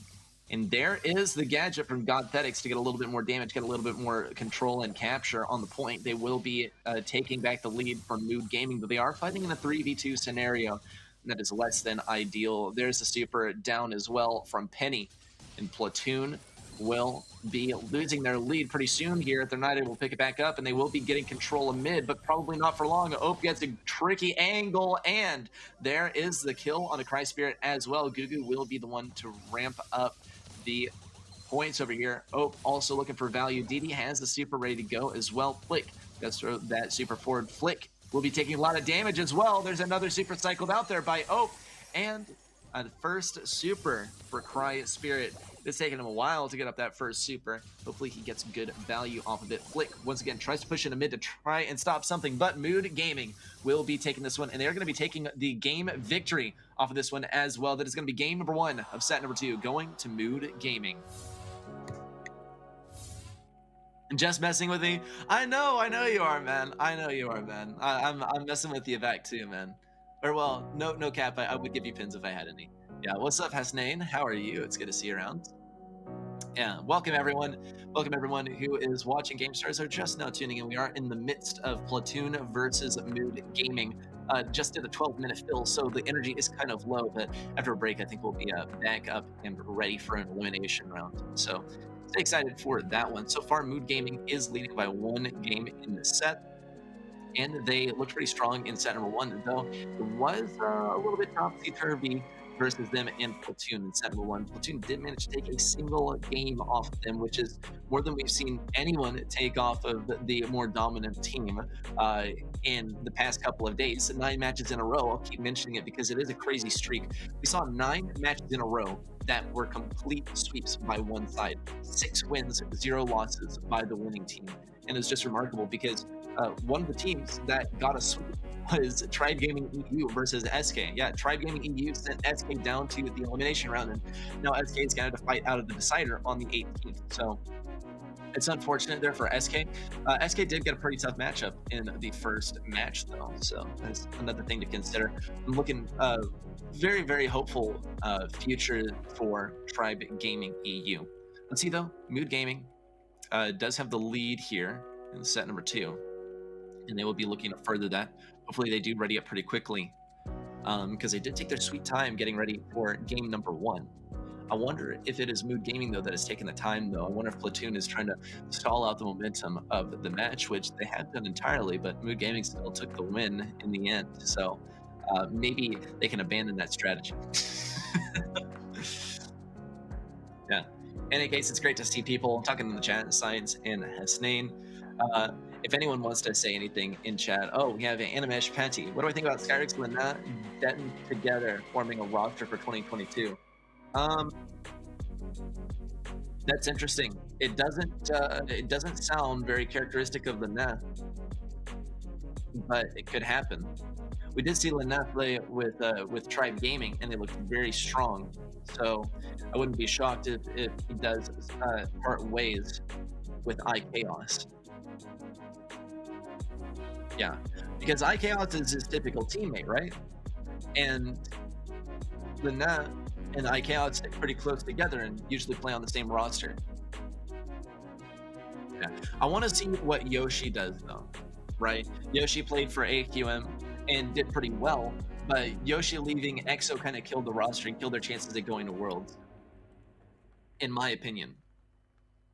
So I wonder what Yoshi will do next year. There are a lot of players that I'm watching very closely over the course of the next year. A lot of them are EU. In NA, though, I have heard rumors that Bobby and Zulon will be playing together. So keep your eyes peeled for that one. Keep you guys updated on that development as it progresses along. For now, Platoon versus Mood Gaming. It is going to be Rosa, Pam, and Lola chosen by Platoon here. And this is going to be interesting. The bushes are going to be way, way more useful now that there are gears in the game. Oh my gosh, and Ope with a double kill? Sheesh. Ope is completely going for the flank here, and it is super, super hurting Platoon. Ope is getting way more use out of these bushes than even Platoon is, and Platoon is the one playing around them. Platoon is the one focused around them, and they're planting these bushes. Let's see if Ope is able to do anything more, though. Flick will get frozen here. Mood Gaming still is in the lead. Godthetics is slipping around. He's a very viable target. Ope is able to get the kill once again and cycle at the super off of that super. Let's see if he's able to do it. No, bit of a premature use of the super there. Ope is going to have to go for something. He's going to go right on top of Flick. Does try and get something done with the bouncy castle, but will not get the kill. Platoon now will be bringing back the lead, but there is the slow on the Godthetics. Gugu will get that super down on the point, though, and no enemies are going to be entering that. That is for sure. Godthetics wants big value, but he's able to get the super while still being taken down at the same time. Mood Gaming also will be getting that next super down. Platoon need to push up here. Ope is getting good defense as well. Godthetics will look to sneak around the side here. Flick throwing down that super will be getting big control at mid. Godthetics is going to go for it. He's going to YOLO into the enemy point. DD, though, is going to do a good job of keeping him back. There's a super in as well. Godthetics still has to retreat. Mood Gaming still has a lead as well. Not that great of value on the super from Ope, but Gugu's able to pick up the kill. Ope goes down, and Mood Gaming still has to play control around here. DD, is going to go down, and Platoon has a nice lead here. There's only one push left for Mood Gaming to bring this back, and it doesn't look like they'll be able to do it. Platoon is looking very, very dominant here. Flick needs to go down if anything can happen, but no, it's not going to happen, and Platoon will tie things up in game number 2 of set number 2. What's up, Vivid? How are you? And that is yet another tie between these two, between Platoon and Mood Gaming, which is going to bring us to 1 versus 1 in set number 2. This is the closest match that we have seen in this entire in all of GameStars, I think, in the last 3 days. So this is quite remarkable. Though it's not like it's SK versus Tribe Gaming EU here, so it does surprise me quite a bit that this is, of all matchups, the close one. Whoever makes it to the winner's match, though, will deserve it very much, and whoever heads down to the elimination round will be going off a lot of nice victories versus a strong roster, that is for sure. We'll go down to face a ZXC team, whoever loses this match, and it's really not possible to call what it's going to be at this point, because we are at 1-1 in set number 2, and Mood Gaming is up. Well, they're not up. They're up by 1 set, but that's about it. If Platoon takes the next win, then we find ourselves all the way back at square 1. And it is going to be a long match. It's going to be guaranteed to go to set 4 at least, which would be a first to see in quite a while, and it would be nice.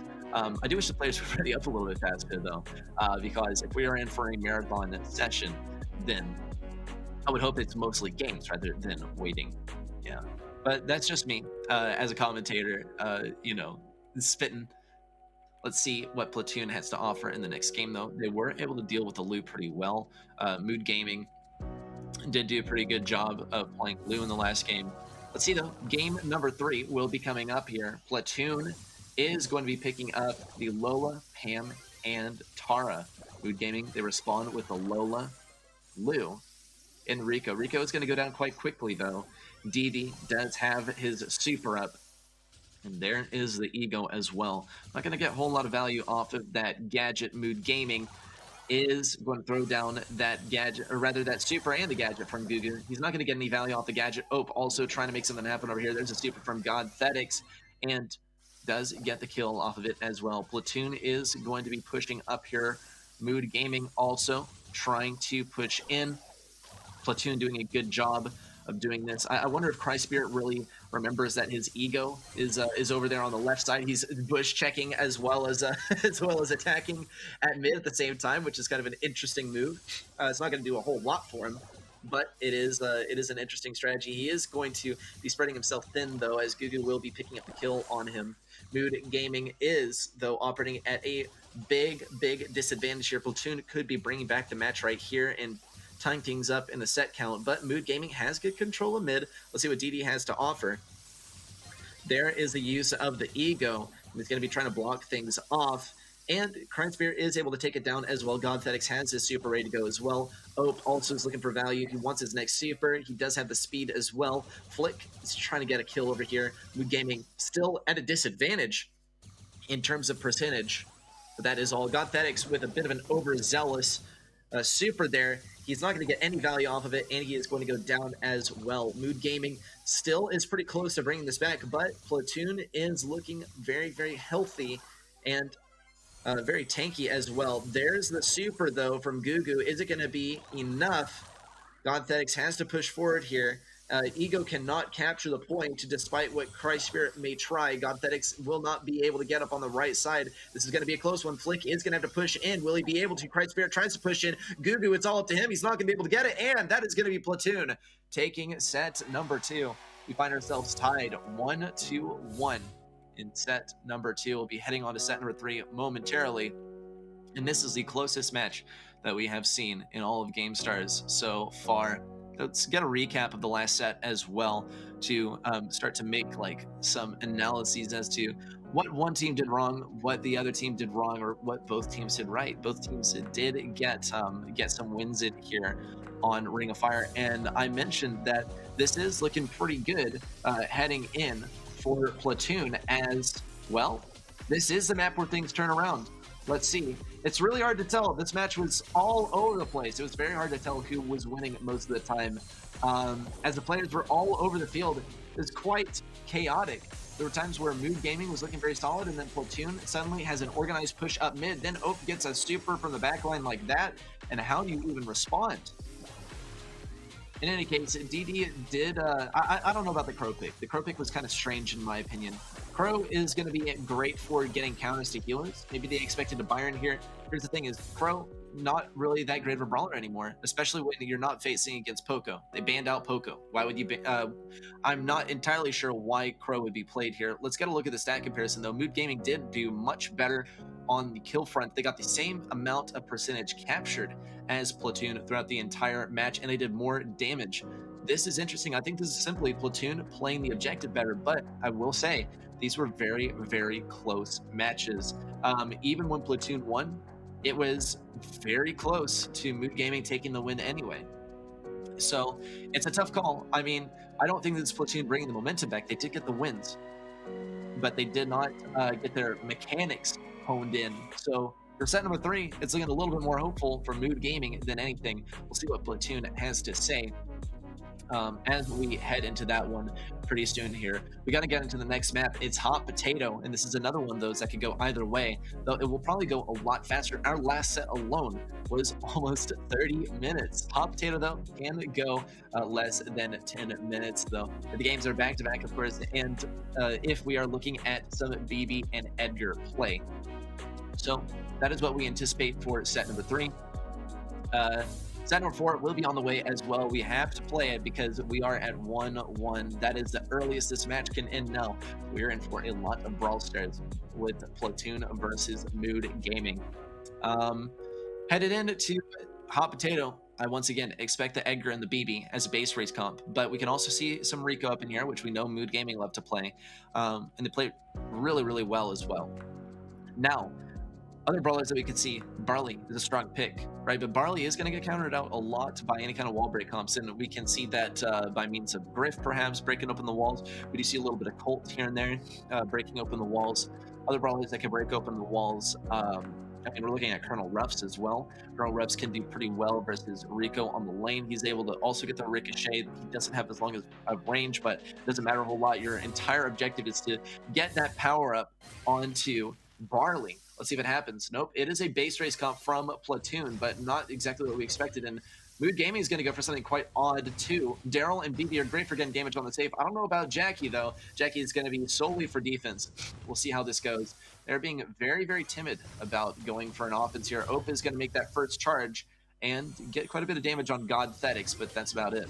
Ope also wants to push through here. Big super there by Cry Spirit, but he's not going to be getting any value off of the stun. Godthetics wants to push up here. Will not be getting any damage though. There's the big super by Ope. Gugu's able to shut it down. Godthetics is pretty low. Will he get taken down? Doesn't look like it. DD is going to use that gadget to heal up, and he's going to stay on offense. Cry Spirit has a super ready to go, and he's going to go for it. DD will go down to Godthetics though, and not to Frank. Gugu has to stay aggressive here on the safe. Meanwhile, Mood Gaming safe is taking quite a beating. Definitely a mistake leaving that alone versus Lola, and it looks like they are going to have to pay the price. Cry Spirit's all powered up. Ope is going to get some good supers in here though. Gugu now rushes forward. Godthetics almost gets a kill, and it's going to be finished off by Flick. Ope also picks up the kill through the wall on Godthetics. Cry Spirit, all he has to do is walk up here and get a little bit of damage, and it's going to be the end of the game. Oh, if he's able to get that last shot, he will. That is going to be the game going to Platoon very handily. Very weird team composition, if you ask me, but if it works, it works. And that is exactly what happened for Platoon. They made it work with this very tanky base race comp. And that's what it's all about, is playing what works. So pretty soon here, we'll be moving into game number 2 for this set, and see some more amazing, I think, base race compositions. For Mood Gaming, it did not work very well, and I think this was them not exactly knowing the right time to push in, because they did have the Jackie, right, and they were able to get some good value on the kills, but you should not be pushing in when there's a Lola on your safe, right, especially when Lola can bring up the ego and get good value, right? On the safe, you're able to get tons and tons of value if you combine with your ego and start hammering away on that safe. Speaking of hammering away though, Frank was getting great value towards the end, and that was quite interesting to see as well. We'll get into game number 2 momentarily. We'll see if it's going to be Platoon or Mood Gaming. We're 1-1 on the sets. Now on the games, a bit of a different story. It is Platoon leading here, and should Platoon take the W, we'll be headed to a set number 4 and a potential match point here for Platoon. We'll have to see as we get in the next game. I don't know if we're going to see the base race. If we do see the tank comps once again, then I think this does account for a Lola in game number 3 should we go there. I think Colette is a great pick, and I think Colette would be completely warranted with the tanks in play. I wonder if it's going to be run by Mood Gaming or Platoon, because both teams had to face tank comps in the last game. Yeah, so we're just waiting on these teams to get in the game. Colette, I think, would be a pretty good pick here, but that's just me. We'll see what the players have to say. Momentarily waiting on these players to get in the game. I believe they are in the lobby, picking out their brawlers to get ready for the next game. Sure, this 1v1 by Platoon. We'll be heading to a set number 4. in favor of Platoon, as they will be one game away from taking the W. Yeah. So now we just wait for the players to get ready. I wonder what the limiting factor is here. I wonder which team is taking longer to get ready, though. Yeah. It is always a mystery. Hello, everyone in chat. I've not seen anyone talk in chat for a while. It's nice to hang out with you guys and watch some competitive Brawl Stars. Not any big matches today, unfortunately. Yesterday we got to see Tribe Gaming and SK play all 4 matches of the day, and that was exhilarating. Today, not quite. We did get to see Mood Gaming, which is quite nice. It looks like Platoon will be ending up taking the win, though. But hey, if every set goes to game number 3, then it really could go either way. It has been going to game 3 every single set so far in this matchup. Just waiting on the players to ready up and get in the game for Hot Potato. Love to see the Edgar and BB here. But obviously we did not see really much of either. We did see BB from one side of the arena, but not Edgar, which is an interesting one in my opinion. Given that you usually are faced up against low health squishy brawlers that operate at long range and you're able to jump over the wall and get great value on them. Also, a lot of throwers are played on this map, especially Barley, and that's basically a free kill there for Edgar. Rico's also basically a free kill. Rico can shoot around walls with the ricochet mechanic, but you're still able to jump on him, right? Which is a lot stronger. Going over a wall is a lot stronger than going around the wall in this game. Let's get into it. Game number 2 and see what both of the teams are running this time. Platoon are going to be running the Rico up the right lane. Up the left lane, it's going to be Godthetics on the Spike versus the Barley. This is actually a horrible matchup for the Spike. Flick, though, is going to be hanging out in these mid bushes as Lola. Ope does have the range advantage, too. All in all, this is looking like a good game incoming for Mood Gaming. We'll have to see how they handle it, though. Platoon is already going to be getting some damage on that safe. Christ Spirit also getting some damage on that safe with extra bouncy. Didi has the super ready to go. Flick is going to be avoiding most forms of damage too. Ope is looking for something, and Flick is going to take big damage from Didi and get taken down as well. Platoon has taken quite a bit of damage just from Ope as those shots are ricocheting off of them. Here comes Ricochet up mid, though. Christ Spirit is not going to get any value with that super, unfortunately. Gugu is going to be retreating into this back right corner, and Godthetics is going to be looking for the kill. Will he be able to get it? No, it doesn't look like it. Gugu will be using that extra bouncy. There's the super as well. Flicks does look for the kill with the ego, and that is going to work very, very effectively. Platoon, though, meanwhile, has been taking a lot of damage on their safe, mostly from Jesse. At mid, we're looking at Ope here, and here comes Ope once again to deal some more damage. Godthetics still looking for something on this matchup versus Rico. There's really no good matchup for him to fight here, as he is either outranged or, I guess, outformed of damage. Spike is always going to lose that matchup versus Barley, as Spike needs line of sight and Barley does not. No damage on Ope there. Christ Spirit is going to be providing a good amount of defense, but once he goes down, it is a Mood Gaming game. They're doing so much damage, and Platoon is really struggling on the defense here.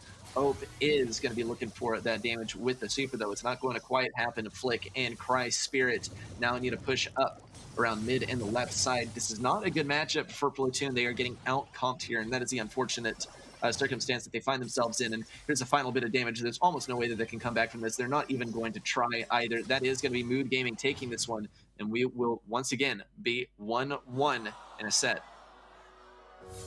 Very, very close match, if you ask me. We've been going 1-1 every single set, and every single set has ended 2-1. Question is, who is this going to be in favor of by the end of set number 1? Kind of a mystery, if you ask me. I would love to see Mood Gaming take the win, but Platoon has been going on a pretty hot streak through set number 2 and set number 3. Mood Gaming, though, surprisingly firing back with quite a bit of firepower, and I think, honestly, we can attribute that mostly to Mood Gaming having the better comp here. Platoon will have to see what they have to offer, though. They don't want to play something that can get out-comped. I think that the Spike was a bit of a mistake. It's a great way to anticipate the tanks, but a single spike, I mean, spike plus the Rico plus the Lola is going to hard counter a tank strategy, but Mood Gaming, after they just use a tank strategy and it completely fell flat on its face, I don't see why they use it again. And I think this is a misplay by Platoon. So I think if they switch back to something a little bit more traditional, then they could completely take the W. Yeah, so we're just waiting on these guys to get into their next game. Mood Gaming is coming off of a nice win here, though admittedly I think Platoon did have quite a few slip-ups in that last game, and that's something that they could correct for their upcoming upcoming game as well. It's still a mystery who it's going to be in favor of, since this is a very, very well-made matchup. It is the only match that we have seen not go 6-0 in a complete sweep, and it has gone, I believe, well, we're coming up on game number 9 actually, and it's still it is a mystery who is the better team here, who is probably going to win. Platoon was looking pretty good, Mood Gaming was looking pretty good, but no one really seems to have the upper hand. Just waiting on them to get into game number 3. We'll be getting started. Yeah. Oh, it seems like Platoon is taking a long time to get ready. Yeah. So Platoon is the limiting factor here. Platoon somehow took 12 minutes to ready up for set number 2. A bit of advice for you guys: when you're in a tournament, don't be that guy, especially if it's being live streamed, because it really does slow down the production because everyone has to wait, and it throws off the times for the rest of the day. It makes all the players ahead and you have to wait. So yeah, I would encourage you to not take any more than a minute to ready up for a game. You probably only spend like, you know, a few seconds in matchmaking anyway. So like on ladder. So in a competitive match, even more than a minute, right, is you know, kind of a while for you to get ready for a match. Like for instance, we've been waiting 3 minutes between the end of the last game. Let's get into it though. We are going to be getting into this next game. Mood Gaming using the same exact strategy. Platoon changing things up only a little bit. They are still going to stick with the spike. That is going to be a horrible matchup for them. And here is the Colonel Ruffs on the right side. Price Spirit is going to go down pretty quickly. Mood Gaming completely run through their defense here. Platoon, they're going to try and make it happen with Godthetics up here, but he is outmatched by every single brawler on the enemy team. Godthetics is going to have a really, really rough match here, and there's not going to be a single matchup that is favorable for him, or maybe even winnable for him. Maybe he could deal some stuff versus Oak, but it's going to be very, very hard. Gugu also going to get a bunch of damage on the safe here. Oak also firing away. Christ Spirit can try and tank, but it's not going to do much.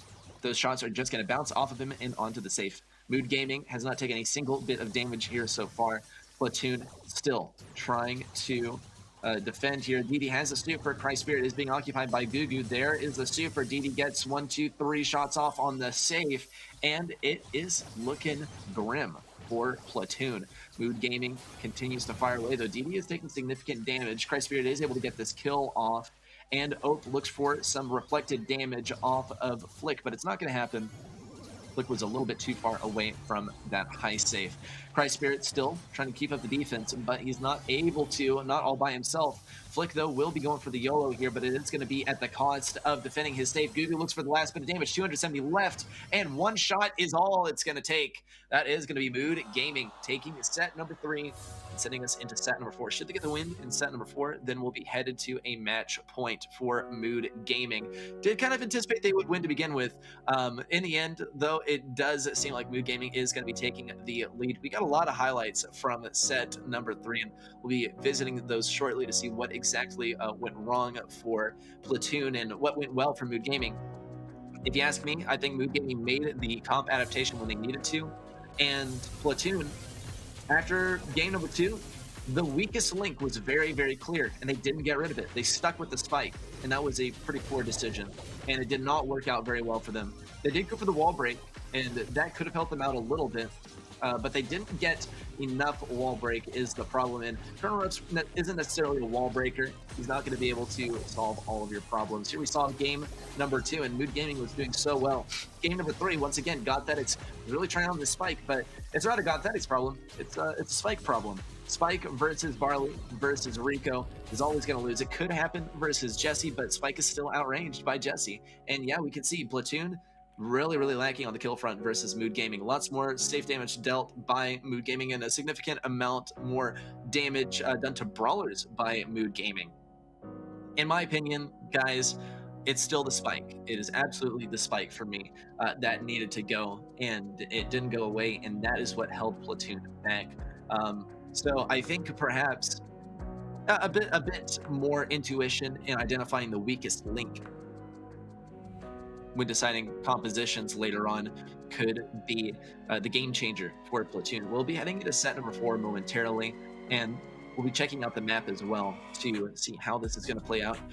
Keep those bans in mind as well. Bell is banned out, so is Mortis, so is Poco. Let's get it. Gem Fort is going to be set number 4. We can see a little bit of Sandy here. The double pull is also quite viable, though. Typically, when we see the double pull run, we've seen it run 3 days in a row here, and never once has it taken the victory, not even versus a Shelly and a Nita. So something to keep in mind as we head into this one. Set number 4 is looking to favor Mood Gaming quite a bit. They do seem to play the control game pretty well. Platoon, though, they did get good mid control with Hot Zone, though they weren't necessarily winning.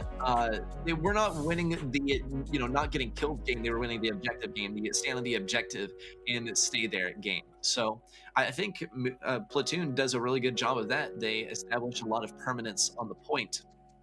But I don't think that a gym carrier is going to be extremely long-lived from Platoon. It's something that they could change, though, right? It's something they could fix. I think that also the Spike could do pretty well here. Here's the deal, though. Mood Gaming, they've shown how good they are on the Jessie, and Jessie is definitely one to be worried about. And we've seen Platoon try to make it work with the Pam. We saw them run it pretty much every single game on Hot Zone, and it worked well for them on Hot Zone.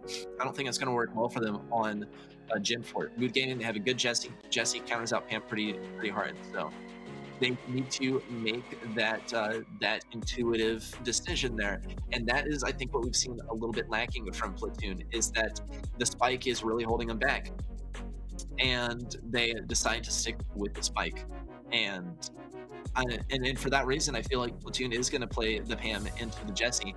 Let's see what happens, though. We are going to be getting into this game. No Pam, thankfully. No Jessie from the other side either, though. Let's see Cry Spirit up here on the left side. He does have that Sandy, probably running Sweet Dreams as well, going to be looking for the stun anywhere. Also, Gugu has these shades ready to go, and we'll be looking for the first sweeper as well. Ope is running the second half of the double pull strategy. Gugu is looking for the control on the right side. He's not able to find Godthetics, so it's always funny to watch from an outsider's perspective. Gugu is going to be in for a rude surprise. He is able to get the quick kill on the Godthetics, though. Ope will fall. Gugu needs to get a pull over here. Nope, completely with pull there, and there is the healing shade. At least it is in a good location. Gugu is able to pick up a couple of kills, or a couple of gems off of Cry Spirit. Godthetics looks for a little bit of control. Flick wants this next ego, but there is the super on the Flick, and Flick will fall. He does have his ego ready to go for the next push. DD, as usual, get an amazing bit of value there on the Rico super, and here are the shades as well.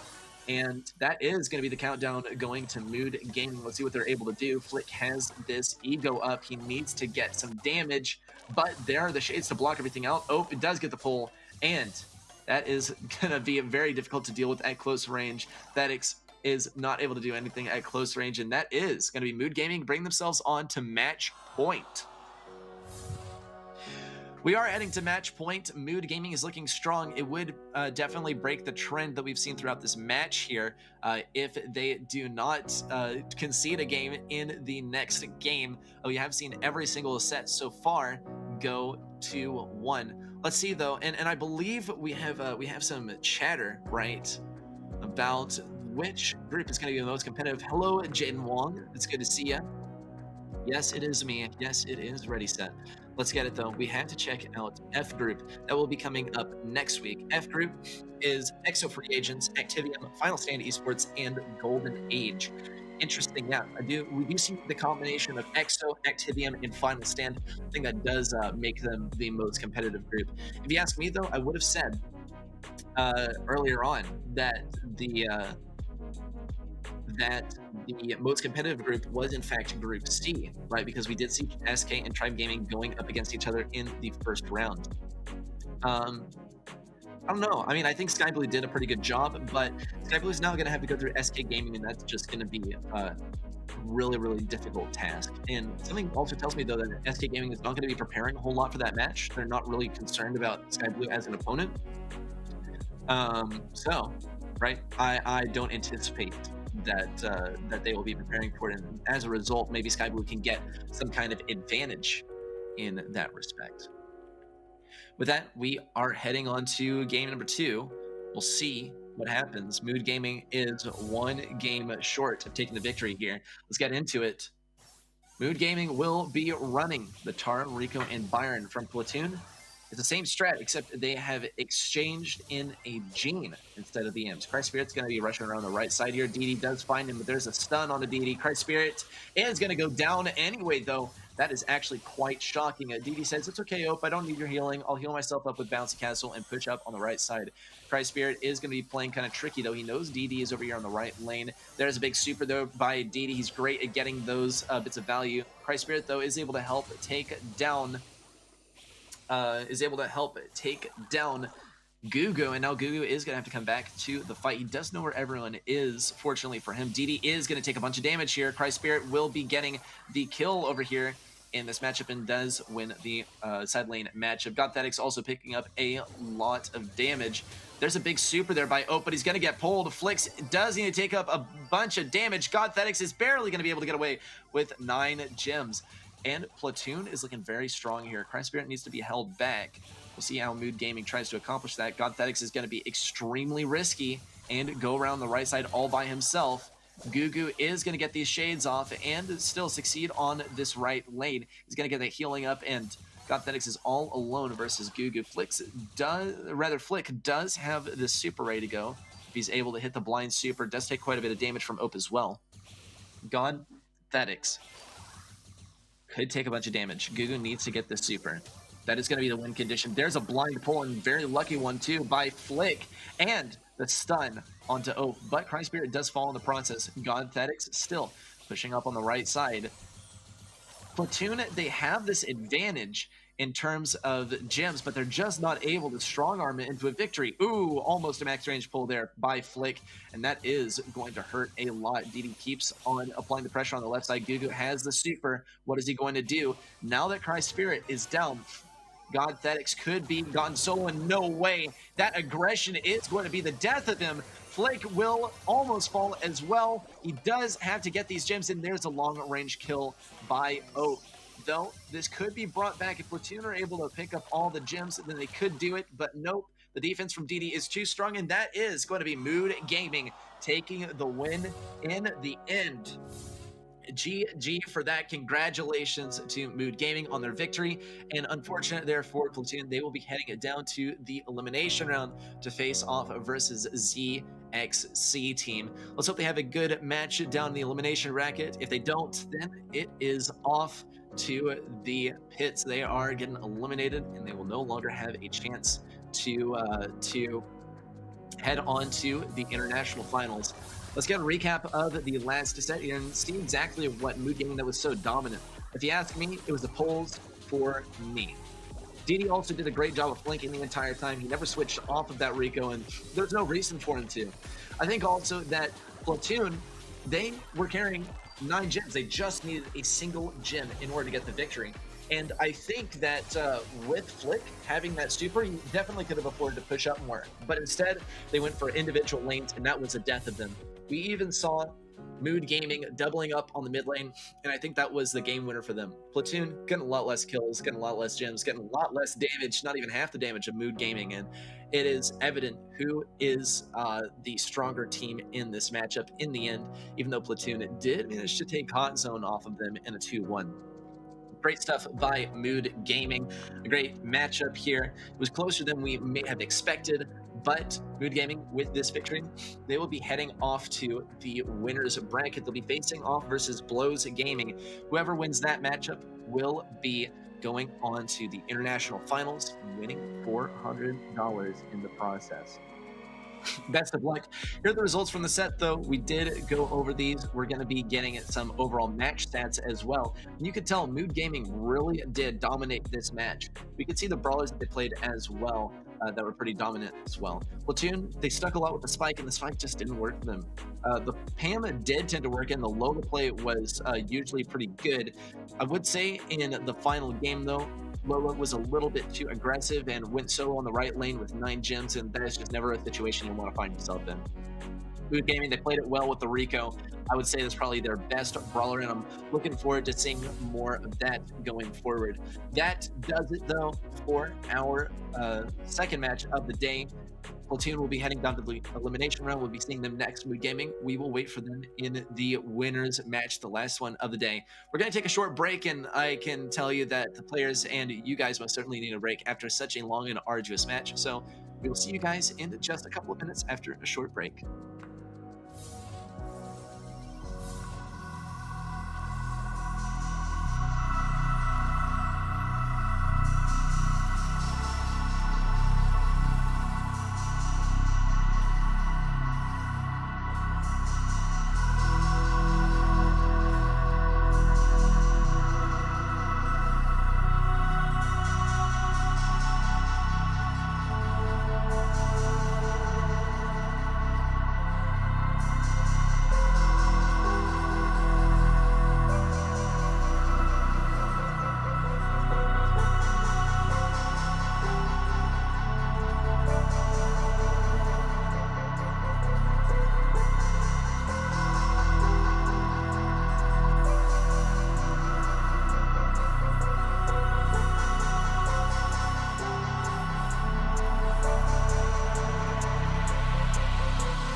Brawlers!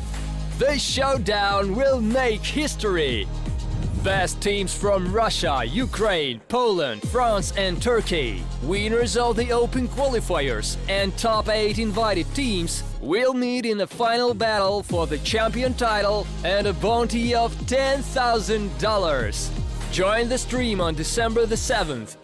Don't miss out on the epic international group stage of GameStars Brawl Stars Season 2. Welcome back, everyone, to GameStars Season 2. We're going to be getting into match number 3. I'm still very set. It's great to have you here for ZXC Team versus Platoon.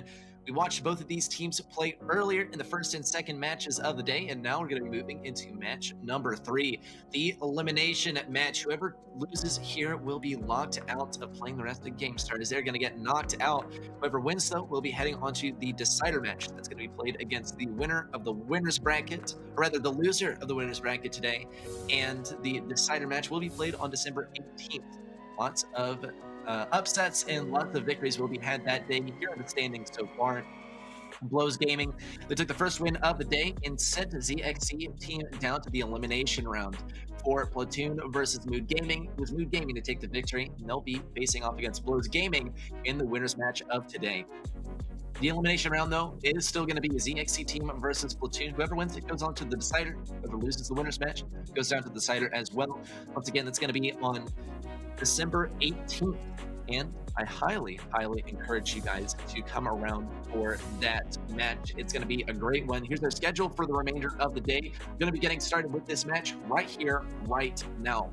Blows Gaming versus Mood Gaming, though, that is going to be played in just a little over an hour, and I hope you guys come around for that one as well. It is going to be a banger. I wonder who is going to take the victory, though. I do think that Blows Gaming has a pretty good chance at taking a sweep over Mood Gaming, given how dominant they looked over ZXC Team. ZXC Team versus Platoon, though, that is the match at hand, and I wonder how that one is going to go. We are going to get started off on Minecart Madness, then moving on to Layer Cake, and then Dueling Beetles. Should we need to break any ties, Pinball Dreams and Bot Drop will be available for set number 4 and set number 5. So get excited, get hyped to see your favorite teams play. Make sure you cheer on your favorite teams in chat and get some discussion going as well. It's great to see people talking in chat and getting to engage with people in chat as well and see what is on y'all's mind. So with that, we should be getting these bans out here pretty soon, and so we will. Lola and Bell are getting banned out. Once again, Bell banned out by Platoon. We did see them play some tanks, and some play a little bit of Piper here, but more than anything, they like to play the Lou, and I think they will probably be going for some of that stuff again. With the Lola ban, though, nothing special, and I think this is a great pick by ZXT, given that Lola is probably the strongest brawler from the side of Platoon. And second ban is for both teams going to be Mortis, so that is going to permit some Piper play here. With Mortis in play, it would be nearly impossible to play any throwers or any sharpshooters. So I think this is a great pick by both teams to get rid of these brawlers. With that out of the way, though, we should be moving on to the first game any second now and see how this is going to go. It is going to be Minecart Madness. So we do have the possibility of some short-range brawlers, but more than anything, we do expect to see brawlers like Meg and long-range brawlers like Piper occupying the arena here. We could also see a little bit of Spike in the mix as well. Probably not going to see really any throwers, though. As far as other brawlers that we could see, sometimes we do see wall breakers up here, like Brock. Also, sometimes we see Griff, right? We also sometimes see Amber here to get rid of the bushes. I think from the side of Platoon, I would not be too shocked if they go for like a Rosa and then plant a bunch of bushes and hang out in the bushes from there. Sprout is also a pretty strong pick here. I know I said no throwers, but Sprout is a little bit of an exception because Sprout is able to defend itself at close range. So we'll see how this one goes. We're just waiting on the brawlers to get into the game. We do know from last match that Platoon is a little bit sluggish to get into the matches. So hopefully that's not the case this time, and they are a little bit speedier to get into their matches. The ZXT team, though, they have been pretty good about getting into their matches quickly, even versus Blows Gaming, which blew them out of the water. They were pretty speedy to get into the matches. So we may have another 6-0 sweep here. The question is who it is going to be in favor of. Platoon was looking strong versus Mood Gaming, so it could be them. There is the Meg pick from Platoon. Byron also is available in this matchup, and that's going to be picked up by ZXC. They are picking up a Meg of their own, and there's Cry Spirit, as usual, on that spike, and Flick on the Piper.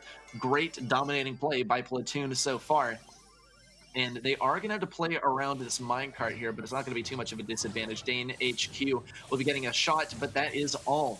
Big wall break there by Flick. Alex also takes a lot of damage from not only being slowed, but also hitting or getting hit by the minecart. Gothetix is doing a great job of keeping the competition back as well. ZXC is really feeling the hurt now. Dane HQ is not going to be healing up Alex either. Interesting. Well, maybe he did go for the heal on Alex, but a little bit too late. Mildy does now push up on the left side, though. Big kill once again. Gothetix, Flick, and Cry Spirit are taking these guys out so swiftly. Gothetix is going to stay away from that gem so that Flix can grab that last gem. Gothetix now just needs to establish the momentum here.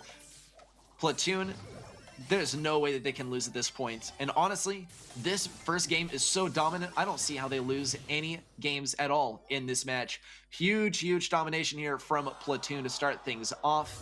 And that is going to be game number 1 going to Platoon. And game number 2 is shortly on the way, I assume. And honestly, I think there's a very good chance that it goes to Platoon. They have looked so strong in this first game, and they look strong versus Mood Gaming, which honestly makes me wonder whether Mood Gaming is going to get blown out of the water by Blows Gaming. Blows Gaming was a strong roster, and it was very obvious. But Mood Gaming, I mean, given that they were able to triumph over Platoon like they did, and Platoon, how they're blowing ZXC just out of the water as Blows Gaming did, is quite remarkable. And I think it does speak volumes about the skill level of Mood Gaming, and I think it also does speak volumes about the skill level of Platoon. So we could be awaiting those guys in the elimination match.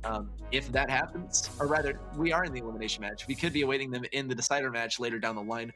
Let's see what happens this time. ZXC is going to be switching on to the Sprout this time. Platoon, though, same comp as before. Piper is going to still be one of their most essential brawlers. Cry Spirit is playing extremely aggressively, and predictably, he is going to feel the pain off of that one.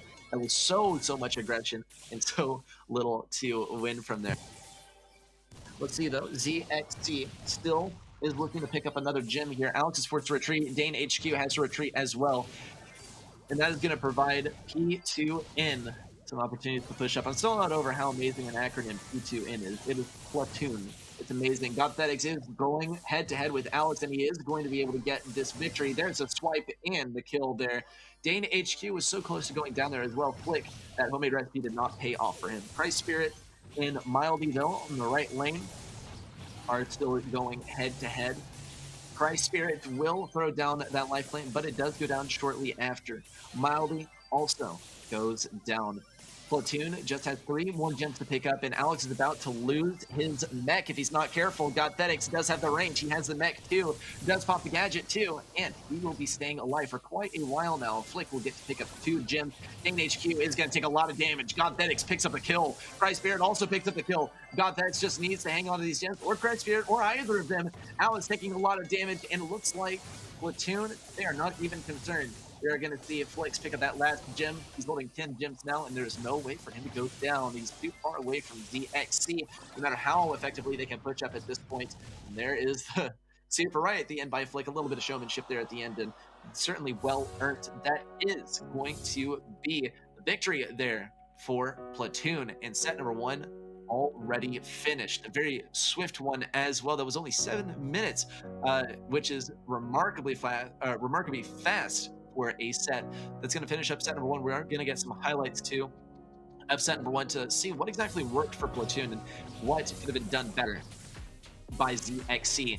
It did appear that Platoon was doing a great job of holding control on the left side with Gothetix. Mildy was consistently outranged, and he didn't go for a different matchup, and I think maybe a lane switch could have absolutely switched up the pace of the game. We saw Mildy going for the 1v1 with his Cry Spirit too, and that didn't work out too well either. Also, Flix just cracked out on the Piper. Gothetix simply was not able to compare. Let's get it though. 3 versus 15 on the kill count. That is looking pretty grim for ZXC team, considering how long the matches were too in Gym Grab. There were plenty of opportunities for them to get kills, and they just were not able to capitalize on them. And Platoon also getting twice the damage in this very, very short period of time just shows how dominant this team is. And I think that honestly, ZX team are in for a very tough match. We're gonna have to see what the next set is first, though, in order to see if ZXC can possibly make a comeback. For Platoon, they started bringing back the momentum in Ring of Fire, and that is comeback map. That is Hot Zone, and Hot Zone is one of those maps that can go either way. It's one of those modes that can go either way. The same deal with Heist and Siege. We'll see what the next map is going to be. Set number 2 will be played on Layer Cake. This one, though, cannot be finished out as quickly as the previous modes. Bounty is always going to go 2 minutes, so we're going to get our fair share of Brawl Stars in set number 2. The question is, who will be taking the cake on Layer Cake? Will it be ZXC or will it be Platoon?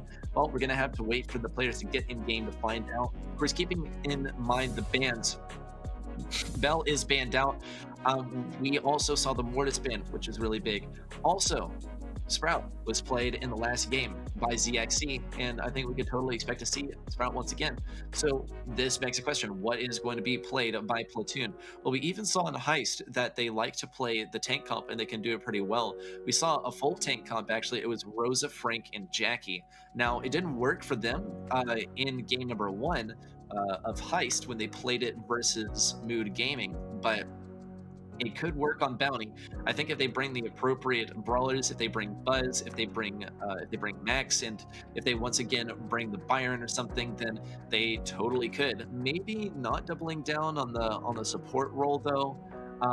It's really going to be either or between Max or Byron. I think Max is not super necessary. I wonder what the other brawler is going to be, but I think the tank comp would be super strong for them to play as a counter, and ZXC, I think, are kind of prone to getting countered. We saw it versus Blows Gaming. They got very consistently countered and very consistently predicted, and that was really unfortunate for them, and it made for much easier games for Blows Gaming. But really, the match isn't just in game. It's not just, aiming your shots and timing your supers correctly. It is the pre-match in determining what set of brawlers of the 52 in the game you are going to bring to the table to use. And of course, some are banned out, but still you have a lot of viable brawlers to choose from and a lot of things to consider when you think about which brawlers work the best together. We'll see what ZXC team thinks. We'll see if Platoon is able to predict them. If they are, then Platoon will not only be able to get the win in this match, but also have a much better shot of heading on to the international finals from the decider match, provided they win this match. So with that said, we're just waiting on these guys to get into the next match. And yeah, Vivid, I think that was a pretty easy first set for Platoon. It did look pretty simple for them. It was like elementary, ZXC team, they kept on putting themselves in poor matchups that they were not going to win in any reality, unfortunately. And it's unfortunate there for the ZXC team that they find themselves in this matchup, but it does seem that they're like the weakest link here, With that, though, we're just waiting on these guys to get into the match. Platoon probably is the one taking their time, or maybe not. I don't know. Platoon had a rough match last time, and they were taking their time versus Mood Gaming. Versus ZXC team, though, I know for certain that they are quite confident versus the roster. So it could be ZXC team taking their time, trying to find a way to defeat Platoon here. And with that, we're just waiting on them to get in the match. Until then, though, we get to hang out, we get to chat, we get to talk with chat. Get to make our predictions for the next game, especially as far as brawler picks go. I think once again that Piper is a very viable pick, especially for a Platoon. Flicks on the Piper looks amazing. We could also see Spike once again, but I don't know about Spike here on Bounty, especially here on Layer Cake. We'll have to see what exactly happens. We are not going to see it. In fact, we are going to see the tank comp from Platoon as predicted, but ZXC, they predicted it too, and this is great for ZXC, especially with the B pick. That's going to provide them a lot of control. Dane HQ is going to look for some damage here versus Christ Spirit. There's a grapple by Flick. What is it going to do for him? Well, just a little bit more damage. No kill so far. There's a stun on the Godthetics and a stun from Flick. And P2N will be heading out of here with a bunch of stars, but really only 1 star advantage. Flick narrowly avoids the stun from Alex as well. And a great kill there by Dane HQ. ZXC is now in the lead. And Platoon need to find a way to respond.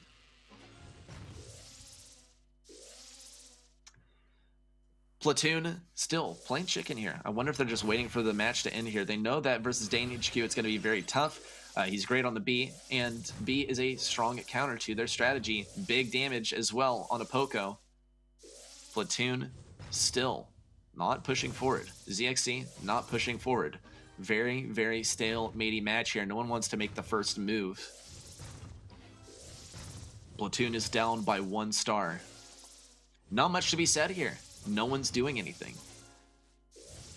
Cry Spirit is hanging on to that super, but he's not going to use it. No one's going to push in.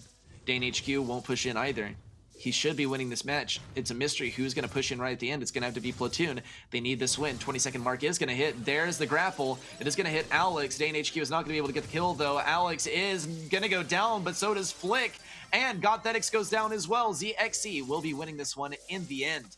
And Platoon will be going back empty-handed. ZXC will claim their first victory, and Platoon will not be able to get this massive streak going. Interesting use of the spin there by Mildy. I wonder if they completely forgot about set number 1 where they got dominated by these guys, but it was a great way for them to bring it back, and I think they did a good job of predicting what Platoon was going to run. I think it was really no secret that Platoon was going to run some kind of tank comp. ZXC, right, were obviously able to predict that, and it was great for them that they were able to do so. They brought the B in, that's exactly what needed to happen. And there needs to be like at least 1 long-range brawler that's competitive on this map when you're playing it. And I think Platoon with the Poco, like, yeah, Poco's great for getting a lot of healing, but for the long-range fight, they have left themselves absolutely nothing. And playing it with a Frank with lots of wall break, that makes for a real bad time. So with that said, that is game number 1 done and dusted. ZXC did take the lead, and now it's going to come down to how Platoon responds. If they're not able to effectively respond, then we'll go 1-1 on the set count.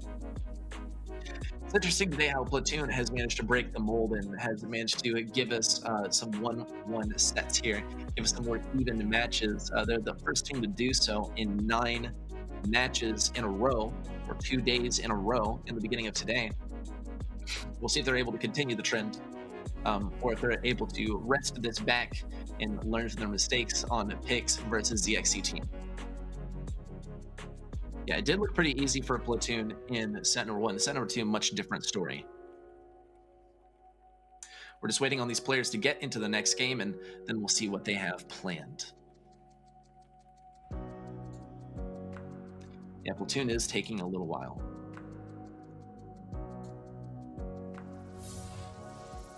Here we go. Game number 2 coming up. ZXC will be pushing up here, trying to get around the right side.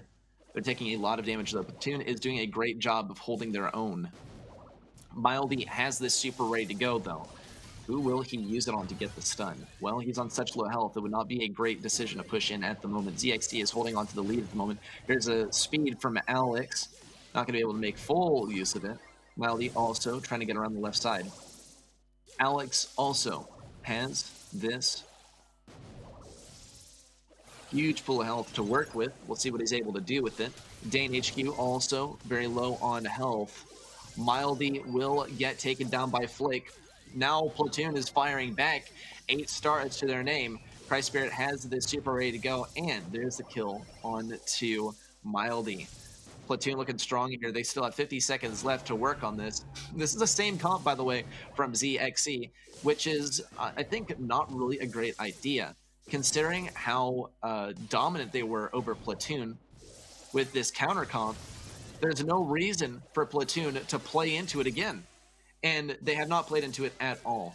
Platoon is taking the lead here, and ZXC is left looking for really scraps. Oh, and Dane HQ is narrowly able to block that damage with his honeypot.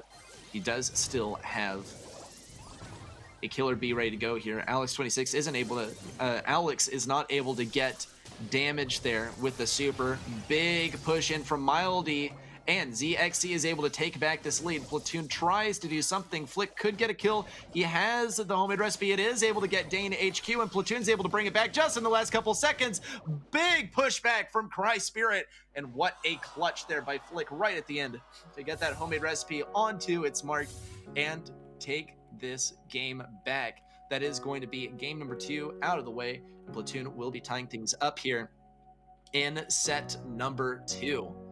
This is quite close. If Platoon takes this one, they will have won 2 sets in a row, and well, 2 games in a row won means that Platoon is at match point. So this could be very, very big for them. They have brought back the momentum in their favor, but admittedly, ZXC team, they ran the same comp again. And Platoon obviously learned from that. And I think that ZXC team, I don't know. I don't think they should be running the same comp once again. And Platoon were able to take good advantage of it. I wonder what ZXC's plan is at this point, given that they have gotten beaten on the comp that beat Platoon to begin with. Once again, wasn't, in my opinion, the greatest decision to run the same comp twice in a row, especially considering how hard it counted the enemy at first, right? And how surprising it was for Platoon to be faced against that, especially against the B. And Platoon absolutely came prepared. They had their Piper ready for the B matchup, and in the end, it was Piper that clutched the game over B, was able to get that homemade recipe on its mark at the end, and that was the game decided right there. So I think ZXC team, if they switch up the comp, then they can absolutely do this. They switch onto what Platoon is running, then they absolutely have this, though. Could be a little bit of reverse psychology from Platoon. If Platoon switches back to the tank comp of which they were running originally, and ZXC team dares switch off the B, then it is an instant win there for Platoon. Platoon will be heading on to set number 3 with a couple of wins under their belt. So with that considered, we are just preparing for set number 2, game number 3. ZXC team is definitely a little bit concerned here, as a lot rides on this game.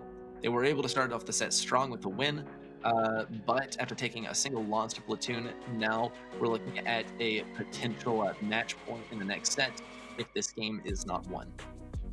So fingers crossed, the players are getting ready pretty quickly here. I can't blame them for taking their time, because they will need to put a lot of thought into these team compositions.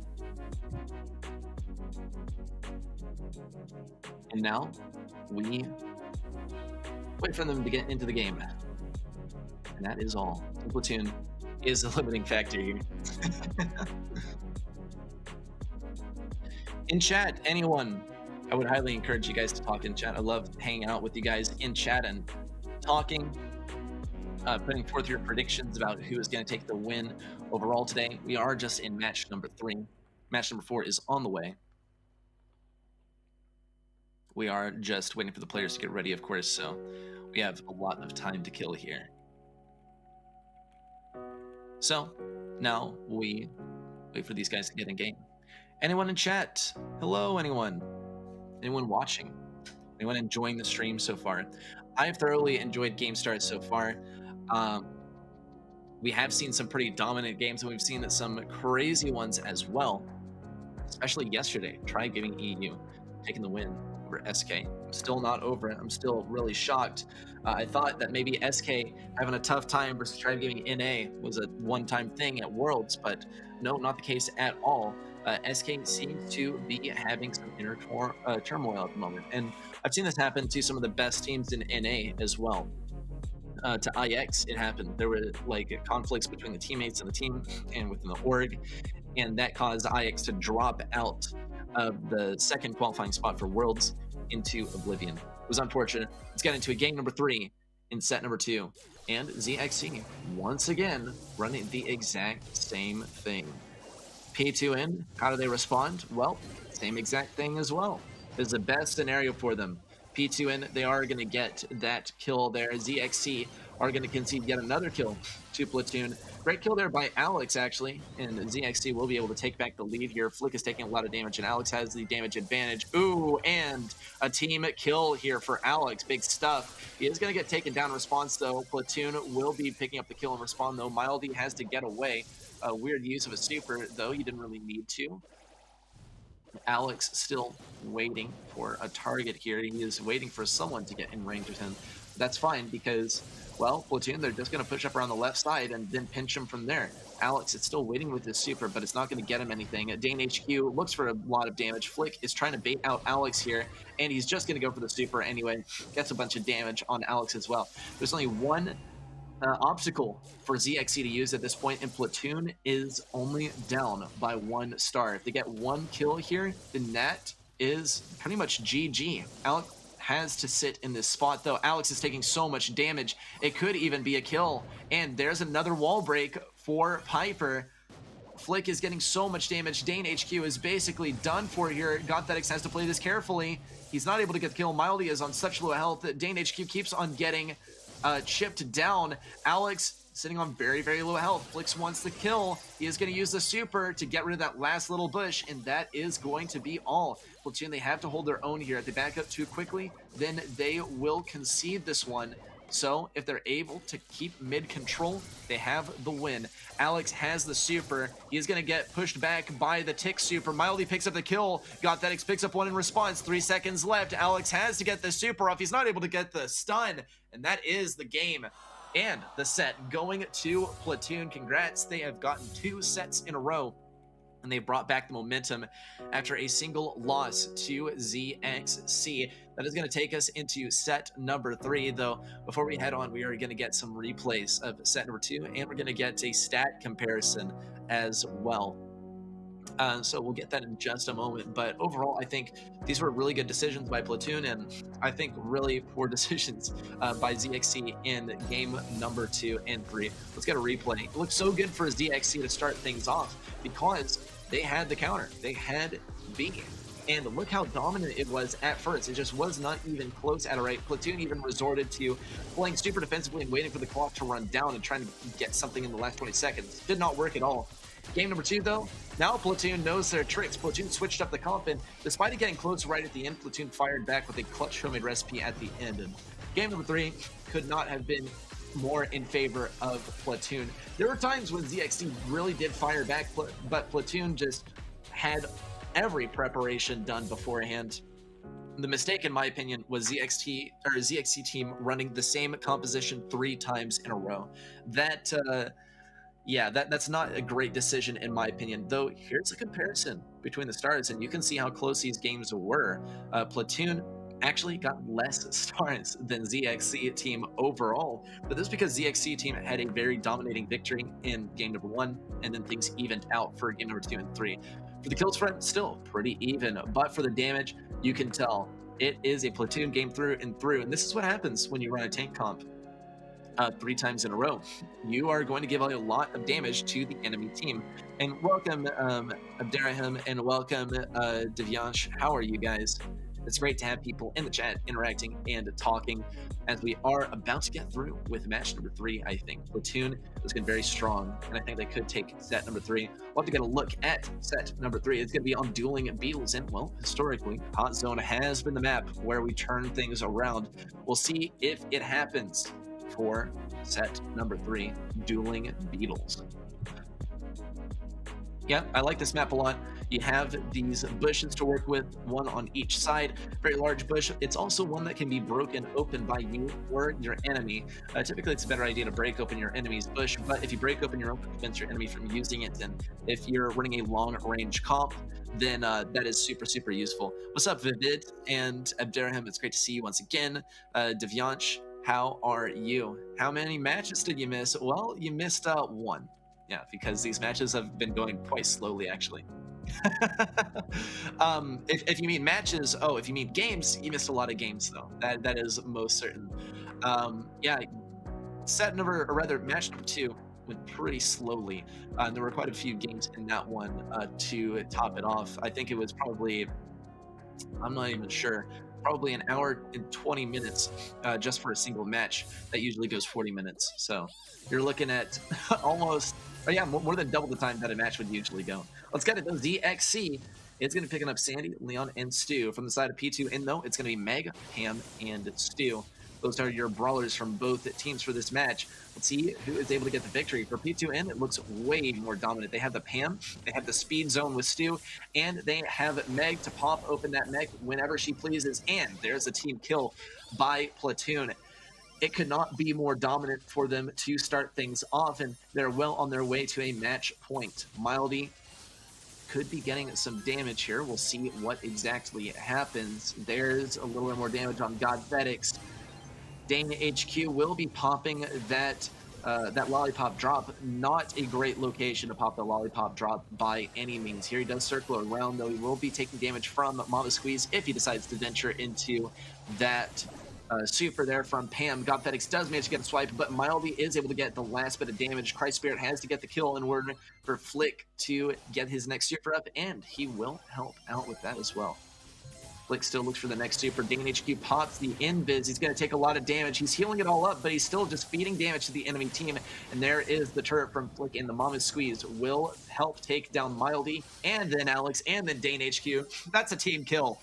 And it's going to be the P2N Platoon victory. We'll be heading on to match point. Yep, that is match point incoming for Platoon. ZXC team is not looking very good right now. They could bring it back, though. They have been bringing back some games in the face of adversity. And yes, yeah, a very long match indeed, Divyansh. And also the bands. The bands are, I believe, Mortis and Bell and something else. Yeah, any case, yeah. It's glad to see that everyone in chat is doing well and enjoying the show so far. Yes, this is the elimination match, and thank you, Abdarium. I appreciate it, man. I appreciate the compliments. Yeah. Anyway, let's get into our final game. Platoon just have to win one more game in order to end off this match and head on to the decider. If they win the decider, they'll win it to the international finals and get $400. If the ZXC team takes this loss, though, then they are out of GameStars. Of course, whoever advances on to the decider match will have to face the loser of the winner's bracket match in order to earn their rights all the way. Let's see, ZXC are going to be pulling the old yoink, and they're getting that Pam and the Meg from Platoon's comp. They're doing away with the Leon as well. A good decision, in my opinion. Leon does do a good job of synergizing with sharpshooters, but they had no sharpshooters, so there was no reason to have Leon. Leon was just feeding supercharge to the enemy team, and we'll see that reflected in the damage stats at the end of the set. Platoon doing a great job so far. Mildy basically trying to push alone at mid. Alex is trying to help out on the side lane, but he's just not able to do so, and the healing from the turret is just too much for ZXC to deal with. Dane HQ, though, does try and push up on the left side. He's facing the long-range match versus Christ Spirit. Christ Spirit's just dashing all over the place, and there is the fire fuel, but it's not going to hit anyone anyway. And Platoon does still have the advantage, but ZXC has finally gotten to push forward, so it could be hopeful for them. Alex is pretty low health, though. He's going to lose this mech pretty soon. He wants to get the swipe off. He might not be able to. Yep, there is going to be Christ Spirit popping him out of it. Christ Spirit is healing up with Gas Heal whenever he can, and he will be consistently doing so, dodging out Dane HQ in the same breath. ZXC actually did get a quite good amount of catch-up done there, though. P2N is going to be bringing it back. Christ Spirit popping off on the left side. Great stuff. Flick also going for the pinch on a Mildy, and Godfetics is going to get that final swipe onto him. Just a few more percentage points to be racked up here by Platoon. 20% until they are headed on to the decider match. Let's see how it goes. Alex will be able to push on to this point here. He does get that swipe off on Godfetics. Godfetics is popped out of the mech, and ZXC could bring it back. Let's see what they're able to do. Christ Spirit still dashing around on the right side, and ZXC could maybe do it. 2% is the number to beat here. Platoon, they just have to rush in. Good bait out of Alex's swipe. Christ Spirit just has to stay alive here for a little bit, and he will. And Platoon is headed to the decider match. And that is going to mean that they will get to face up against the loser of the winner's bracket match. Congratulations there to Platoon. Unfortunately, it does mean that their opponent will be knocked out. That is going to be the match right there. ZXC team, unfortunately, will get knocked out of GameStars, so GG's. Let's get a recap of the last set so we can see what worked so well for Platoon. Cry Spirit was doing such a great job on Stu consistently throughout this last set. Didn't even switch off the Stu. No comp switches actually from Platoon at all, which goes to show they chose something well-rounded and they stuck with it.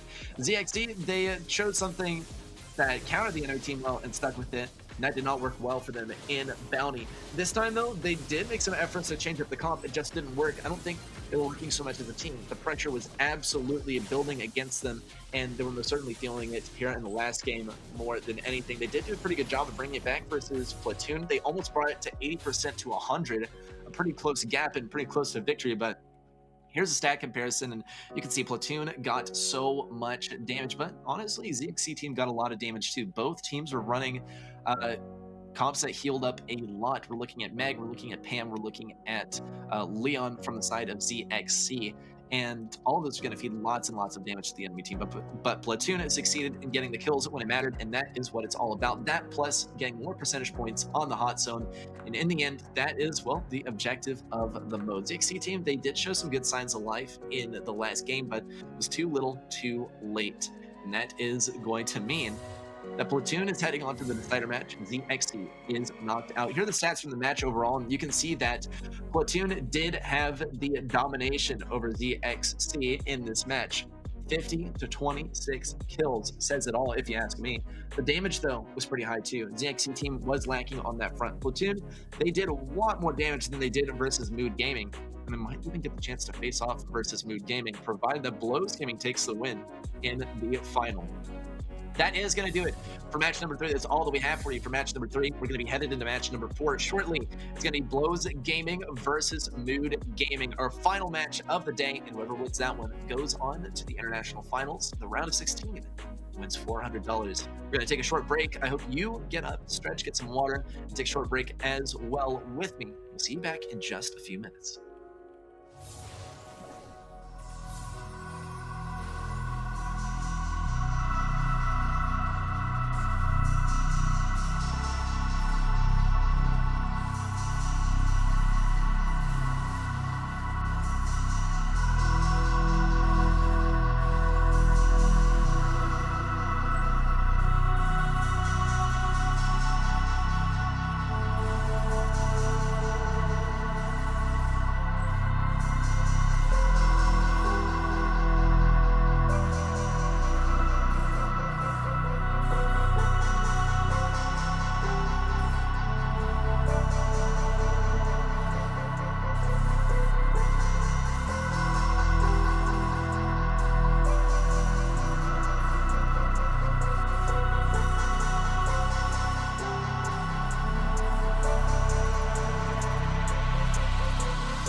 Hello everybody, I'm Ready Set.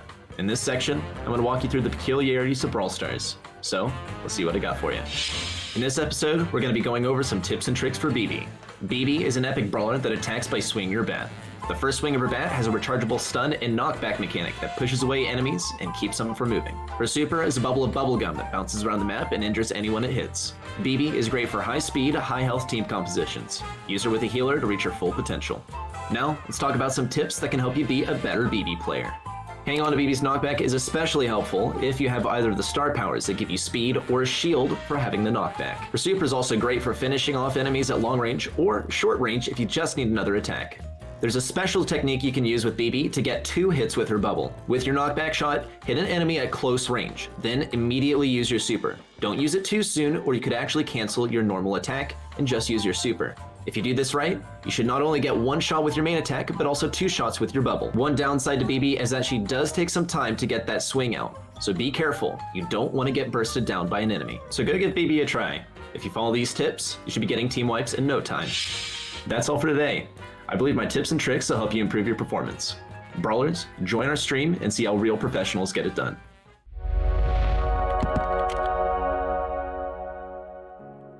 Well, you heard it from me best. Welcome back, guys. I am the real Ready Set. That was a pre-recorded segment, I promise. Let's get into it. Match number 4 for the day will be getting started very, very soon here. It is the winner's bracket match between Blows Gaming and Mood Gaming. Both pretty strong rosters here. I believe Blows Gaming, though, did get a 6-0 sweep earlier on in the day. Mood Gaming also had a pretty tough opponent. Let's take a look at the bracket and see how things have progressed along. In case you're just now joining us, Blows Gaming with a 3-0 versus ZXC team won them the spot here in the winners match, and Mood Gaming 3-1 over Platoon won them the spot here in the winners match. We also saw ZXC team versus Platoon for the 3rd match of the day, and Platoon blew those guys out of the water 3-0 and sent ZXC team home. That does mean that Platoon is going to be in the decider versus whoever loses the winners match. So let's see how things progress along for today. We are going to be getting into these maps right away. Sneaky Fields will be our first map in the rotation for Blows versus Mood. Sneaky Fields, I love this map. You love to see all of the bushes around. It does allow you to play some tanks as well as some brawlers that benefit a lot from bushes, and the brawlers who counter the ones who love to sneak around the bushes, especially M's and B. Hot Potato is going to be after that. Shooting Star will follow for set number 3. And should we need to break any ties, Dueling Beetles and Minecart Madness for set number 4 and 5. Hot Potato, great map in my opinion. We already saw the Edgar BB strat, and we did see some other alternative strategies as well. Breaking open the walls with Colonel Ruffs is one of them. Shooting Star also very clean cut meta. We're looking at Piper, we're looking at Nanny, and some tick in there now. But you still have to see what brawlers are banned out before you can really draw those conclusions. So we'll see what exactly happens from there on. Just waiting on the bans from the teams. 2 bans per team, both blind bans. And we'll get some little statistics as well on the win percentage with the brawlers that were banned out. So let's wait on those bans. They'll be flying through any moment now, and from there we'll really be able to nail down how this match is going to go. I think Blows Gaming did a great job on some very particular brawlers. I think especially Piper was one of them. Mood Gaming is a strong roster as well. Piper could get it done as well. Let's see the bans. We do have the Meg and the Lola ban. Interesting. Meg is a strong brawler, so is Lola. I think Lola is one of the stronger brawlers available to Blows Gaming, though, and that is going to be a pretty big blow for them, if you will. The Meg ban, though, we didn't see Meg used even once by Blows Gaming, so this is absolutely only targeted at Mood Gaming. Let's wait on that second set of bans too and see the last 2 bans. We could see the double Lola ban, but I don't predict that'll happen. Let's see. We do have the Lola ban from Blows Gaming and the Stu ban from Mood Gaming. This is their 2nd time at banning Stu, actually. For Blows Gaming, though, the Lola ban is a little bit unexpected. They did play really, really well on the Lola, and I think maybe after the last game, they realized that they're going to have to ban Lola because their opponent ZXC did not, and now it could not be any less true. Mood Gaming got that Lola ban, so it's only going to be 3 total brawlers banned throughout this match. That's going to be all of our things locked in. We'll be moving into Sneaky Fields pretty soon here. Expect some M's, expect some tanks, maybe a little bit of Rosa and some Sandy to top it all off. Frank would be a really strong pick too. So I encourage you all to talk about your predictions in chat and hang out for the rest of this stream because this is going to be a great match. Welcome everyone in chat. I see a lot of people talking. It is great to see everyone talking in chat and to see the stream popping off here. Yeah, I'm not planning on joining conf. No, I appreciate the compliments for my casting. I used to play competitive before casting. That is how I got my start. I played pro for like a couple months, and then I got into casting, and then I stopped playing pro to start casting. And it was a really natural transition for me because I love talking to a camera, right? I was a streamer before I was pro, and I still do stream, but it was a very natural transition for me because I love commentating on stuff. And also, I knew the game pretty well and pretty in depth, so it was a great way to segue into competitive. Now, I think I could afford to play the game a little bit more now, but most of my time it does go towards casting now. Yeah, as far as games that I am grinding, I'm playing a lot of Boom Beach Frontlines lately, and I'm going for Grandmaster in that game. Yeah. Which Shelly would be a fun one. We did see that from Blows Gaming, yeah, in match number 1. That was great. And no, it is not AABA bans. It is blind bans. So the way that works is each team submits 2 bans without knowing what the other team is banning. Yeah, so you have between 2 and 4 bans, but usually it's like 4. Sometimes you have 3. I've never ever seen 2 teams that ban the exact same 2 brawlers. Yeah, Sneaky Fields, I would love to see Tara. You're absolutely right. I would love to see Tara as a pick here. I think that's a strong one, especially lurking in those bushes. Big thing to consider though is that now with the speed boost, all those tanks are going to be so fast. So Ems is going to be, I think, a more popular pick here, especially with the constant charisma. She's going to be able to slow everyone down and top that off with some hype. She has really high survivability. Now, previously on Sneaky Fields, we did actually see quite a bit of bad karma use, and that is pretty surprising to me, honestly, but it's a welcome change for sure. We've had hype be meta for so long. Bad karma was meta for so long, and then it becomes hype, and then it becomes bad karma again. It's never either or. The only brawler that I've ever seen their first and second star powers become interchangeable was Brock, and it was just like a, you know, do you feel like having Rocket number 4, or do you feel like having Incendiary more? Yeah. Love listening to me. I appreciate it. I'm daring you. Yeah, well, you can always check out my YouTube channel, and you can always check out my Twitch. I would highly encourage you guys to do that. I would love to join you guys there, more than just on GameStars. Yeah. All the casters for 2021 were pro in 2019, right? Arc, etc. Pro, it depends on your definition of pro, right? A lot of stream delay. Yeah, I know. I comment on things precisely when I see them, and yeah, the stream delay is really kicking my butt here. But no, not the case at all. I don't think any of the casters besides me and Trav were ever pro players. Let's see it though. Blows Gaming and Mood Gaming going head to head here on Sneaky Fields, and Blows Gaming running that amazing spike once again. Fetty also looking to pop off here on the Rico. Interesting that we see Oak running the Nita, actually. Gugu also running the Crow. It's going to be great for the anti-heal. We'll see how well that works out. Bruby was lurking in that bush. Gugu did get a little bit surprised. Oak is able to sneak this one around the edge, though. And Mood Gaming will get the first goal of this game. Jamie will be trying to get rid of this bear, but he's not going to be able to do it effectively. He just doesn't have the damage output. Gugu can jump in and get this ball in the goal. He's going to go for the kill on Fetty, and he's able to do so. Jamie is up next. DD has a super. Ooh, Jamie is not excited about this one. Meanwhile, Gugu is very pleased. Mood Gaming will be very swiftly taking this first game, and with a really strange comp, honestly. That is a weird set of brawlers, and from Blows Gaming, that was a lot more traditional.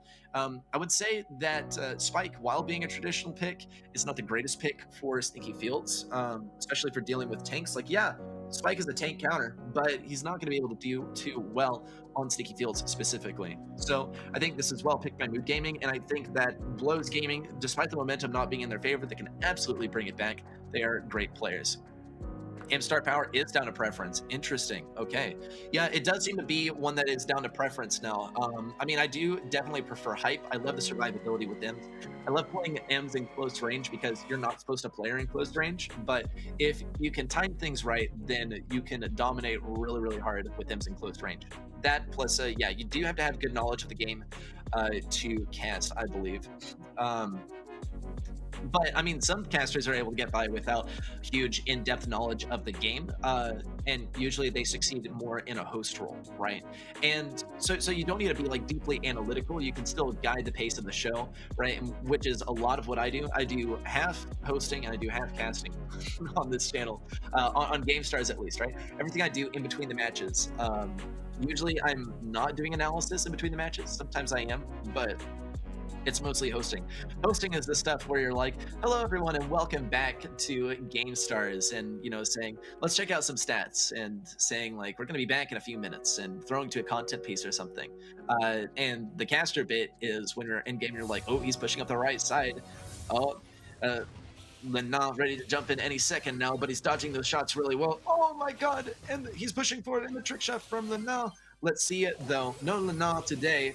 It's just gonna be Mood Gaming. Wow, and a great super there from Mood Gaming to put that one in the goal and break open a ton of walls in the process. Let's see though how Blows Gaming is able to use the super to their advantage. There is the unfriendly bushes. Bruvy is gonna push forward. Big stun on the Bruvy, but lots of walls were sacrificed in the process. Hope is able to get this stun onto Jamie though, and down goes Jamie. So much destruction on these bushes so far. Mood Gaming could, no way, oh, it's not gonna go in the corner. It was almost one in the corner though. Oak is gonna have to find this super the hard way. Let's see if he's able to do it. Yep, there's the team wipe. Gugu's able to super this one in, and Mood Gaming end this game as quickly as it started. This is the fastest Brawl Ball game we have seen to date. 50 seconds for a couple of goals to be scored by Mood Gaming, and that's already going to end off this first set for Mood Gaming, claiming them 1 set out of 3 needed in order to win the match. We got a few highlights here so we can break down what Mood Gaming did so well, what Blows Gaming can work on, because honestly, I was pretty shocked that Blows Gaming got taken down that way. Let's get it. Here are the highlights from game number 1. Hope was able to sneak this one around the edge. Bruvy was really spreading himself thin on the defense. Yeah, and Gugu was happy about that one after he was able to score the goal and put that one in. This was a shocking goal to start things off from Mood Gaming. And Hope with a great defense here. Despite Jamie trying to take him out, a bit of a miss with super there, was able to put that one in, and a great pass to Gugu there at the end to put that ball in the goal. Super, super fast-paced highlights. It's almost hard to keep up. Let's check out the stats, though. Mood Gaming with 12 kills to 4, 3 times the kills. That's all you need, but Mood Gaming has less damage, which is quite surprising to me, but I will attribute that mainly to a lot of damage received by Frank and a lot of, well, damage healed up there by Byron. That duo was super, super dominant throughout the course of the last match, and I think, honestly, that this is something that Blows Gaming should be worried about when we move into Hot Zone. Should we make it there? We'll have to get an idea of what our next set is going to be as well. We're going to be moving on to a new map for set number 2. Yeah, and Poké Double Tank, obvious choice. Yeah, Poké Double Tank is pretty good. It's Ope. Oh, I see. Yeah. Let's get it, though. Already moving into Hot Potato for set number 2. These guys are chomping at the bit. Mood Gaming was not having the slow pace of Platoon, and they had to go somewhere, it seems, because they are playing super, super fast-paced. Mood Gaming are going to be picking up the Barley, Rico, and Bell here. Interesting stuff. Blows Gaming also picking up the Bell and the Rico, but they're switching out the Barley for that Edgar. It is going to statistically win over Edgar every single time. Jamie is barely going to survive here, and it's going to be Rico's responsibility to take care of him. This is honestly an amazing counter by Blows Gaming, as Edgar hard counters both Rico and Barley. Good defense, actually, by the combination of Barley and Rico, but they still have not managed to push back up to mid. Here's the speed from Gugu, though. fed up in those bushes. DD is going to get that super onto the safe as well. Jamie takes a bunch of damage. DD looks for the kill, and he's able to get it. No way! Jamie didn't go for anything, and DD gets 1, 2, 3 shots off on the safe. So much damage. Gugu now has the super ready to go, but who is he going to use it on is the question. He's probably going to use it more as a finishing blow than anything. Broody actually got an amazing bouncy cancel there on the right side. Jamie jumps in on DD, picks up the kill, and now Fetty is winning this matchup versus Gugu, but that could quickly change. Ope wants to get the damage on the Fetty. Jamie taking a bunch of damage as well. Here's a super from DD, though, to get a bunch of control. Jamie doesn't have a super, so he's going to be forced to back up here. DD keeps on pushing up, avoiding most forms of damage. Gugu also trying to get some damage on Fetty to push up. There is a super in from Jamie. Takes a bunch of damage in the process, but still manages to survive. Now he gets to get further up on the left side, but the damage discrepancy between these two teams is just too large for the game to continue like this. It's going to be a massive, at least a couple of pushes from Blows Gaming. Jamie does go down quickly to DD as well. Mood Gaming is doing a fantastic job of holding the defense. They cannot afford to push in super hard here. Ope is going to open up the world, though. He and DD work together to get a double kill, and Jamie just isn't even going to try. Is he disconnecting? No, Fetty isn't playing either. They have thrown in the towel, and they are not even going to try anymore. That's 3 wins in a row for Mood Gaming. Blows Gaming are going to be going home empty-handed, it would seem. We're already going to be going into game number 2 of set number 2. These teams are going so fast. And, well, that's already game number 1 done with for set number 2. The momentum is obviously in favor of Mood Gaming here. If they take this next win, or even a win after this, they're going to set number 3, and they'll be 1 game away from that glorious and coveted match point. And welcome everyone in chat. Still the same people talking in chat, but some messages I haven't read. Yeah. Imagine. Okay, let's see. GameStars tournament in NA in other regions. That, I don't know. But if this GameStars tournament does well, then I predict there will be some in NA and, you know, sort of an expansion among regions. Because EU is a larger region. Yeah. Let's see. Or EMEA, if you want to call it that. Right. Europe and Middle East. Yeah. Shelly would have been good. It's so funny to see it, Blows Gaming running the Shelly so consistently. Yeah, the Shelly, I don't know, would have been doing that amazing. Right, let's see. Byron on Sneaky Deals with speed gear in play. Interesting. Yeah. Definitely got punished hard. You're absolutely right. Yeah. But the Frank made up for it, in my opinion. No one played Shelly on Sneaky with speed gear. Okay, so obviously I need to try this. I need to get... Do I have Shelly at Power 11? We'll find out later. Let's get into game number 2.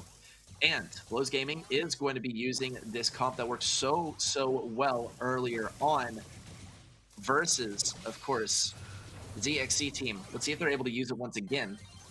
Hopefully for their sake they don't get countered. Jamie is going to counter this right lane, actually. DD has to keep up the damage. And Jamie, unfortunately, is not going to get a whole lot of damage on his lane, but Broody and Fetty make up for that fact. Loads and loads of damage.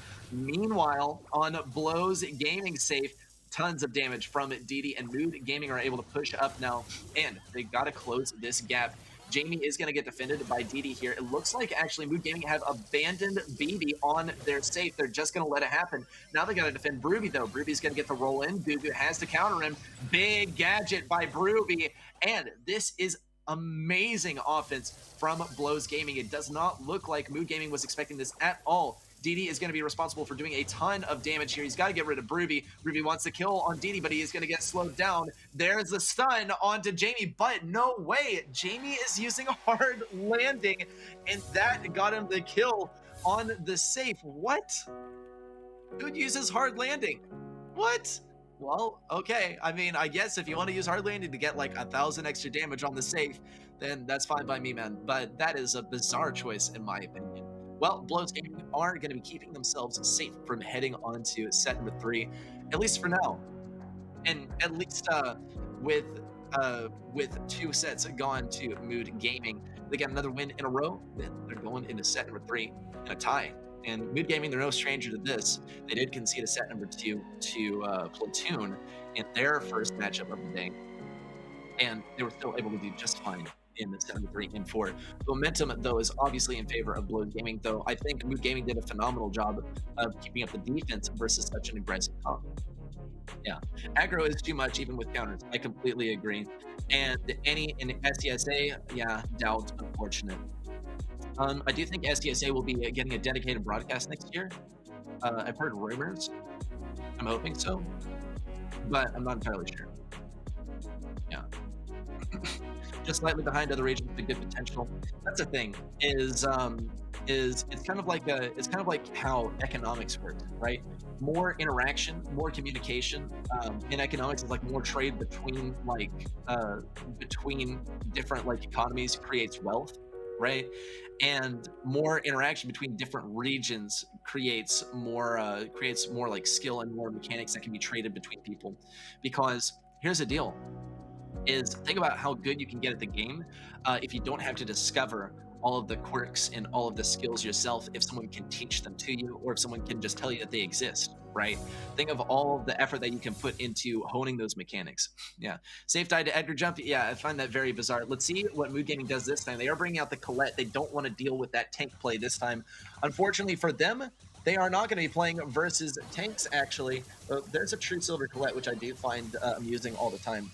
Jamie is going to get that first teleport in. Great value off of it. He wants to counter out Rico here, and so he is going to advance up the right lane. He has another teleport to make use of it. He's going to get pinched kind of hard, though. Gugu, unfortunate, did guess on that super in. He's going to narrowly avoid a bunch of damage, but the reflected damage from the safe is going to take him out.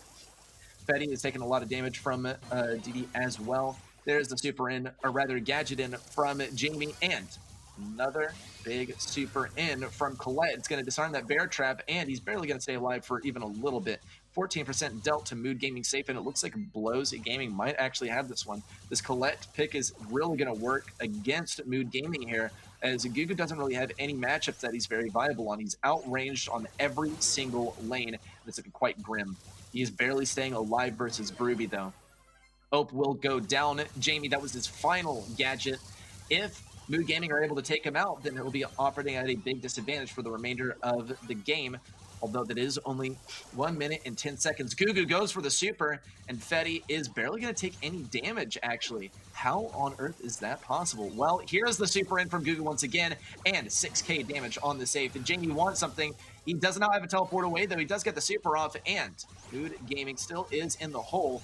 Big damage there by Gugu, another 6,000 done, and 20% has been taken off of Blows Gaming safe just by Colette alone. Still, 33% damage dealt to Mood Gaming safe. That is a number that they are going to have to deal with. DD also now can face off against Jamie as he was taken out with his level 4. And wow, actually, Jamie is going to be able to get the level 3. But he doesn't have a gadget, so he's not going to be able to counter out that lane anymore. Ope is able to get the kill, though. Let's see what he's able to do. Nope. Fetty gets a double kill over here. He gets taken down by DD in response. Now, Jamie gets even more damage on Mood Gaming safe. 15 seconds left for Mood Gaming to make a push, and Gugu has a super. What is he going to be able to do with it? Well, he's going to push up mid. He's going to go for a lot of damage, and he gets taken down in the process. Ope is going to have to go for it. Is he going to be able to? No, it does not look like it. I wonder why Colette went for the super up mid and not up the lane. That is going to give this set to Blows Gaming, and we'll be all tied up in set number 4. Rip gold? Yeah, no one is going to be buying gold skins. No, not with these new gears in the game. Yeah, you gotta buy the new upgrades for new power levels, and you gotta be buying the power points to get them to that power level. Well, that is gonna be set number 2 coming to a close. Let's get some highlights from set number 2 as well, so we can see what Mood Gaming could have done better and Blows Gaming did so well. Ruby was doing a great job pushing up on the right lane. Ope also retaliated pretty well, but was taking a lot of damage. This was game number 1, and this was Mood Gaming's set, actually, or this was Mood Gaming's game. They did a great job of defending against Jamie, even when they were playing the Barley. They played well into the single counter, but in the next game, when Blows Gaming brought 2 times the counters, it was a much different story. Now we see that Jamie taking that one out with hard landing still. It's so surprising to me that he would run that star power. Mood Gaming, the final game, though, they brought the Colette, and Colette just was not it. Maybe for a tank counter, but honestly, if you ask me, there are better tank counters, and Mood Gaming really wanted to counter the tanks when they could have just run tanks themselves. evidently, the tank strat is just not their vibe. Yeah. And here we have the comparison. Mood Gaming really lacking on the kill front, did get more safe damage done, but Blows Gaming was able to get the safe damage when it mattered. More damage dealt by Mood Gaming, but still, Blows Gaming did the damage where it counted, got the same amount of kills with less damage, and got the 2 games won with less safe damage. Just goes to show that you don't always have to go all in on certain respects. You just got to play to win, right? Not play to get the most damage, not play to get the most safe damage in the shortest amount of time. You got to play for victory, and that is exactly what happened with Blows Gaming. That is going to be set number 2 coming to a close. We're going to be heading into set number 3. This is going to probably be the most even set of all of the sets that we play today. Dueling Beetles, Minecraft Madness both introduced some wacky dynamics into the game. Dueling Beetles, you're playing over just one objective at the middle, and it's hot zone, guys. I mean, that one could go either way. Minecart Madness, you have a freaking minecart, guys. But for Shooting Star, very, very even matchup, in my opinion. You're looking at, most of the time, a mirror matchup. Not the case now, though. Blows Gaming are going to be opting for the Bell instead of the Nanny. And if you ask me, big mistake. Nanny is going to be able to diff all of these guys. Nanny's going to be able to diff the Piper. Nanny's going to be able to diff the Bell. Nanny wins all of those matchups because Nanny just has better damage at longer range. We'll see how it is handled by Blows Gaming, as they are pretty much outmatched on every single lane unless they somehow get Brooby on the Gugu. And already Mood Gaming is really going to town on this. Gugu is switching up to whatever lane he needs, and Ope is picking up the kills. Great kill there, though, by Brooby. The Tick Sweeper was very useful. Brooby is going to get... no, never mind. It's going to be Jamie that gets taken down. And Brooby is still going to be feeling the pain, though. 3 stars and very little health to show for it either. Fetty and Brooby now trying to push up on the left side. Brooby taking a lot of damage. Meanwhile, on the right, Jamie still taking a bunch of damage as well. Doing a good job, actually, of taking, or rather, of dodging a lot of damage. Ooh, big kills from Gugu. That's all it takes is 2 shots from Gugu to take down any of these guys. Homemade Recipe on a Brooby is going to seal his fate, and there needs to be a defense of the Tick Super. Meanwhile, Ope does fall with a lot of stars. Blows Gaming could start to come back here, but there is another peep, and this is another reason why Nanny is just so good. You have constantly these peeps rolling out and getting free kills, basically one-shots on most of the brawlers on the enemy side. DD is going to help pick up yet another kill, and now it's 25-7. So dominant. Gugu cannot be touched. He's just in the Matrix. Jamie cannot get this guy, and Jamie is very, very done with it. You can see it from the player cam. He is not vibing with it. Ope is going to look for a little bit more damage, and wow, this is astounding. 31-7. It cannot be more dominant in the side of Mood Gaming. And that is going to be set number 3, game number 1, going to Mood Gaming.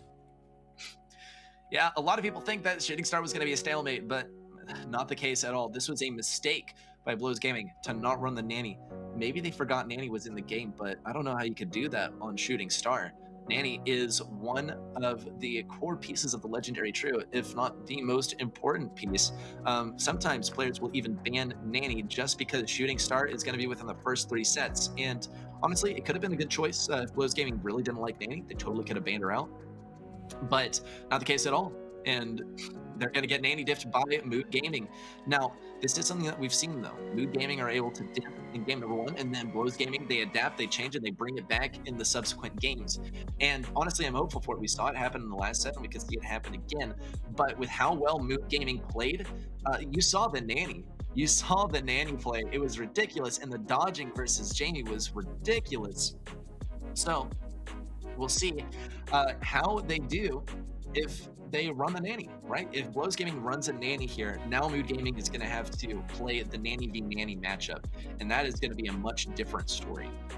I don't know how they'll perform in the Nanny v Nanny matchup, and I can tell you also that, well, I don't think anyone in the chat knows that how they will perform either. So we'll see. Yeah, Nanny counters Piper and Bell. Bell gets countered by Piper. And it was not a good matchup.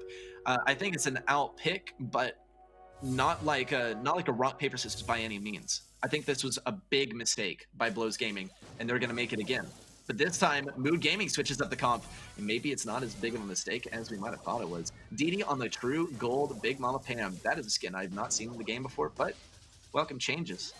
Jamie and Fetty are going to be looking for some control around the right side. Didi is going to be pushing in solo on the left side, and Gugu is looking for the first super. Ope will get to push in. Jamie is going to walk away with just a single bit of health left. Gugu's going to look for the kill. Jamie gets the jump away and destroys some of his own bushes. Not a good look for Blows Gaming so far, that they do have the lead, and Didi does go down to Fetty. Fetty keeps on building up his next super as well, and that's going to be crucial for dealing with this comp. We still got to see the super from Max. Looks like Mood Gaming is going to try and heal up to full, but they're just not going to be able to, as, well, they're being damaged too much at long range. Ope is really, really fast, so he has to stay away from that nest egg, though. He knows it's there, and he's going to play very carefully around it. He is going to try and take it, and that he will do. He takes also that damage amp. Jamie jumps away. Will he be taken down? No. Ope is going to go for it. Brooby's going to take a bunch of damage. There's the bubble, though, to take down Jamie, but Blows Gaming is still in the lead. Here's the speed on a Didi, and Max has to get away from here. Gugu is going to be able to escape. There is the scrap sucker from Didi, but it's not going to be able to hit anyone, and it's not going to get enough damage. Brooby does go down, though, to a bubble from Ope, and Blows Gaming still once again manages to bring back the lead and bring that up to 14 stars with the kill onto BB. 30 seconds remain, and here's the final push in. This is Mood Gaming's last chance. They're gonna have to feed some supers here if they want to make this happen. Fetty has the super. Jamie jumps away. BB so backed up. There's a kill on the Gugu. Will Didi be able to do it? Well, damage amp onto Ope makes it seem like it is going to be impossible. Didi, if he picks up a team kill, will be able to do it, but it's not gonna happen. That is not going to happen. Mood Gaming, they did not see this coming in. For once, picking the same comp twice in a row will net a victory for the team that chose it. Not a good pick, in my opinion, by Blows Gaming, but hey, it worked, and if it works, it works. But it was an unnecessary risk, if you ask me. Looked at the chat and still the comp. Imagine. Yeah, but I think this is great. Well played by Blows Gaming and Mood Gaming. I don't really think they made too much of a mistake here. I think Blows Gaming got kind of lucky with the comp choice. I think they absolutely did. I think they picked the Bell in the first place on the off chance that Mood Gaming ran the tank comp. And I think Mood Gaming tried to like outsmart them and tried to say, oh, well, what? No, we're not thinking of a tank comp, and then bring it out in game number 2. So now this really complicates the game. What can happen from here? Blows Gaming, Mood Gaming. We're 1-1, 1-1. We're in set number 3, 1-1. It doesn't get more even than this until you head on to set number 5, and suddenly you find yourself 1-1 at the double match point. Let's see what happens as we head into game number 3, and what on earth is this? Mood Gaming looks like they were doing a good job of anticipating, but let's see how much the double healer is able to do. Jamie is going to maybe take some damage. What is that nanny head going to do? Gugu does have to pilot it into a wall so he can get the defense versus Fetty. Jamie wants something over here. Didi's going to go for it versus Jamie. There is the damage amp. Ope is going to try and get a lot of damage versus Brooby. Big heals from Jamie as well. And the tick super gets knocked away. Doesn't even get to explode on that healing turret. Fetty's going to look for the kill versus Gugu, but Gugu picks it up. And Brooby is all alone over here. He's going to get locked in. Gugu looks to pinch around the left side, but here comes Jamie once again. Mood Gaming are going to be playing on the back lines for what seems like the entire match, and that is not good. Gugu can defend himself in close range, though, with his super. He's going to go for the close range battle versus Brooby, though, and he's going to fall as well. And Blows Gaming will be taking the advantage. Now, Mood Gaming is going to have to play offense. Down goes Fetty, though. This could be good for them. 3-star disadvantage. They have to get rid of Brooby, though. Brooby's going to be the hardest target to take out, too. Oh, maybe not anymore now that they have the damage amp on him. Jamie is going to be healing up with DeCapo. Let's see. Gugu takes a lot of damage. Fetty will go down once again. Mood Gaming is now only behind by 1 star, and Brooby is still holding on to that damage amplifier. Taking a lot of damage. He could be very vulnerable at long range. Jamie's doing his best to heal him. Jamie goes down. Now Brooby is more vulnerable than ever. Fetty's going to have to play defense here. Brooby has to push up. There's nowhere else to go, and there's only a few seconds left. Mood Gaming has the lead. There's the kill onto Brooby, and it could all be over here. We are looking for the stun. Nope, Gugu gets stunned out of his super. Fetty looks for something on the back lines. Jamie gets taken down. Fetty wants a kill. Nope, Gugu has to dodge here. And Bruvy looks for something, 20-28. And that is gonna be the game and the set going to Mood Gaming. Oh my gosh, they just did not let up for even a second. Such an unrelenting matchup. Never, ever, ever getting a break. Never the audience getting a break, never me getting a break either. Let's get a look at the last set too in terms of highlights and see how this worked out. It looked very strong for Mood Gaming at first. They were doing so well, just diffing on the matchup, especially with the Nanny. And then come game number 2, it was a bit of a different story actually. We did see some better gameplay there by Blow's game, but honestly, they did also get lucky with their comp choice. I think this was just lucky by them that they ran the same comp twice in a row, and Mood Gaming were not able to adapt. However, set number 3, game number 3, was a Mood Gaming diff. This was not only a diff, but it was also a great counter pick, and you can see it evidenced also by the stats here. More damage, more stars, more kills. Does anything else need to be said? I didn't think so. Let's move on. This was amazing stuff from Mood Gaming. They're looking so strong headed into set number 4. If they even get one win, they're headed to a match point. Even if Blows Gaming gets the first win of the set, Mood Gaming could be going to a match point. All they need is a single win, and Blows Gaming most certainly is feeling the pressure. Blows Gaming were the only team to actually get the 6-0 sweep today, and now with their face versus Mood Gaming, who did not seem to be that strong because they were the first team to have a matchup that didn't go 6-0. Yeah, I don't think they were expecting this at all. Dueling Beetles will be set number 4, and this is going to be massive. I'm excited for it. I want to see what Blows Gaming has to offer. This could be the set where they come back and bring us over to Minecart Madness. This is honestly very good for Blows Gaming. This could not be a better set of maps for them to come back. Even if they're like out skilled, even if the enemy has better mechanics, then this would be a good matchup for them. Mood Gaming, if they just keep their cool and try not to ride the high of winning too much, then I think they'll be able to lock it down here. Of course, Dueling Beetles, I think some strong picks here would be like Leon, could also see Bell, but then from Blows Gaming, we've seen them do it pretty well. They bring out the tank counter and they make it work. Mood Gaming honestly need to be pretty cautious about that. Blows Gaming, they did it in Heist too, right? They were very unexpected there with the tanks when they finally did come out. So it's really a rock, paper, scissors. Are you going to pick tanks? Are you going to pick the tank counter, or are you just going to pick something neutral, right? Except here's the deal, is that tank beats neutral, and tank goes for a, well, actually, no, it is rock, paper, scissors. It is rock, paper, scissors. Neutral is a stalemate with neutral. Neutral beats tank counter. Neutral loses to tank. You know, tank loses to tank counter. Tank beats neutral, and tank stalemates with tank. And then, I mean, what do we have? Tank counter beats tank. Tank counter stalemate with, you know, neutral, and tank counter loses to, yeah, tank counter loses to neutral. So there you go. That's your actual rock, paper, scissors. It's literally that little triangle that you have in rock, paper, scissors. So when someone tells you it's rock, paper, scissors, they really mean it. It doesn't get more true than that. Now we just wait for our players to get into the first game of set number 4. None of that platoon business with taking a while to ready up. Now we know that these teams are chomping at the bit. They are ready to get into the game. So now all we can do is play the waiting game. Yeah, and yeah, it is pretty late some places, I think. Set of Minecart. imagine if Minecart Madness happened. Yeah. Nanny was aimbot. Yeah, for real. Nanny was going crazy. Yeah.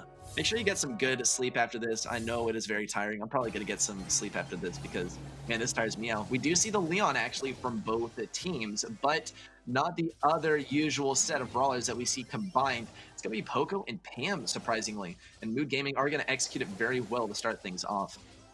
Fetty is going to be looking for something versus DD on the side. He does get that super often. Now he is going to be popping the gadget and then the super to head up the lane. Jamie, very focused. You can see on the bottom left corner from his player cam.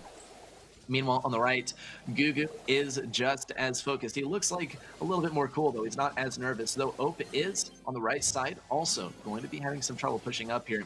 Lots and lots of damage. And Blows Gaming is doing a good job. Oop, Jamie must have... Yep, Jamie died, and he is not pleased about it. You can see the frown starting to form on his face as Mood Gaming is really, really handing it to them. Brooby also trying to make something happen on the left lane. There is, of course, the turret, but is penetrated by the attacks of the opposing Poco. Blows Gaming, though, does start to come back, though. DD doing a good job on the left side. Meanwhile, on the right, has this super. Fetty knows exactly what he's trying, though. There is the screeching solo from Jamie. Cycle through once again. Will he be able to get a third? Nope, doesn't look like it. Gugu is defending pretty hard here. Mood Gaming is going to shove these guys off of the point. Jamie's not pleased. Blows Gaming is so far behind. Jamie's trying to make it work. Nope, he's going to heal his team. That is it. There is nothing to be done. It is a match point incoming, and Mood Gaming is favored. Great gameplay this time by Mood Gaming, as we pretty much expected. And man, this is going to be a tough one. I think this is going to be a wild one. FA, or whoops, I looked at I looked at some of the players that are going to be playing next week. Blows Gaming, though. Man, they are definitely having some internal troubles right now. They're very talented players, especially mechanically. In terms of synergy, they're also amazing in those terms as well. Here's the deal: is that it's very clear that they are getting frustrated with losing. As soon as they started to not get a 6-0 sweep, they decided, oh man, okay, it's going to be a tough match. Right? Which it doesn't have to be, but Mood Gaming is a pretty cracked roster, and I think it should have been expected by Blows Gaming, but they are obviously getting frustrated. Yeah, this is honestly amazing execution by Mood as well. I completely agree with chat. Yeah, Byron Tara Meg Stew, the Asian meta. Yeah, it's interesting to see it. I believe FDOT, when we were on stream, he called it the dojo, right? It's all about like what region you are from. If you're from NA, you're going to be running the NA strats because that's what you're familiar with and it's what you're used to playing against, right? And then you play against like a different meta. So the more that different scenes, right, keep on competing with each other, whenever there's a development in this scene, that doesn't mean that there's a development in this scene, right? And the development in this scene also causes like a consequential development in this scene. And then this scene has a development that causes a consequential development in this scene, right? And so these different arenas start to drift apart from each other, right? Where they started in the same place. They started with nothing being available, and they both like drift into their own metas because of their own influence being compounded on itself. And yeah, that's why it helps to communicate with a lot of other people in a lot of other regions. The main thing that limits that, or well, there are two things. The first thing is language, and the second thing is delay. Right, you're not going to be playing against Asia teams when you're in NA because the delay is going to be ridiculous. The matchmaking wouldn't be fair. That plus these strategies don't get distributed around because of the language barrier. Let's see, the Mood Gaming are going to be bringing out the Griff this time and the B. They anticipated the tank play, but it's not happening. They are going to be playing versus healers, so we'll see how exactly that works out. Big kill from Fetty onto Ope. Ope is going to have quite a bit of trouble this game, especially because he's going to have a tough time even seeing the enemies to begin with. There's a big kill onto the second lollipop, though. I think, in my opinion, that was way too aggressive by Fetty, and it is going to sacrifice his second lollipop of the game. He only has one more left to go. And big super there from DD to take down Brooby and to take down Jamie as well. DD still going for something here. There is the gadget from DD. I guess he didn't think he was going to win that matchup. He didn't think he was going to survive. Though, look at this. Blows Gaming has him as such a huge lead on Mood Gaming so far. Gugu has to start hitting these shots or he's going to die.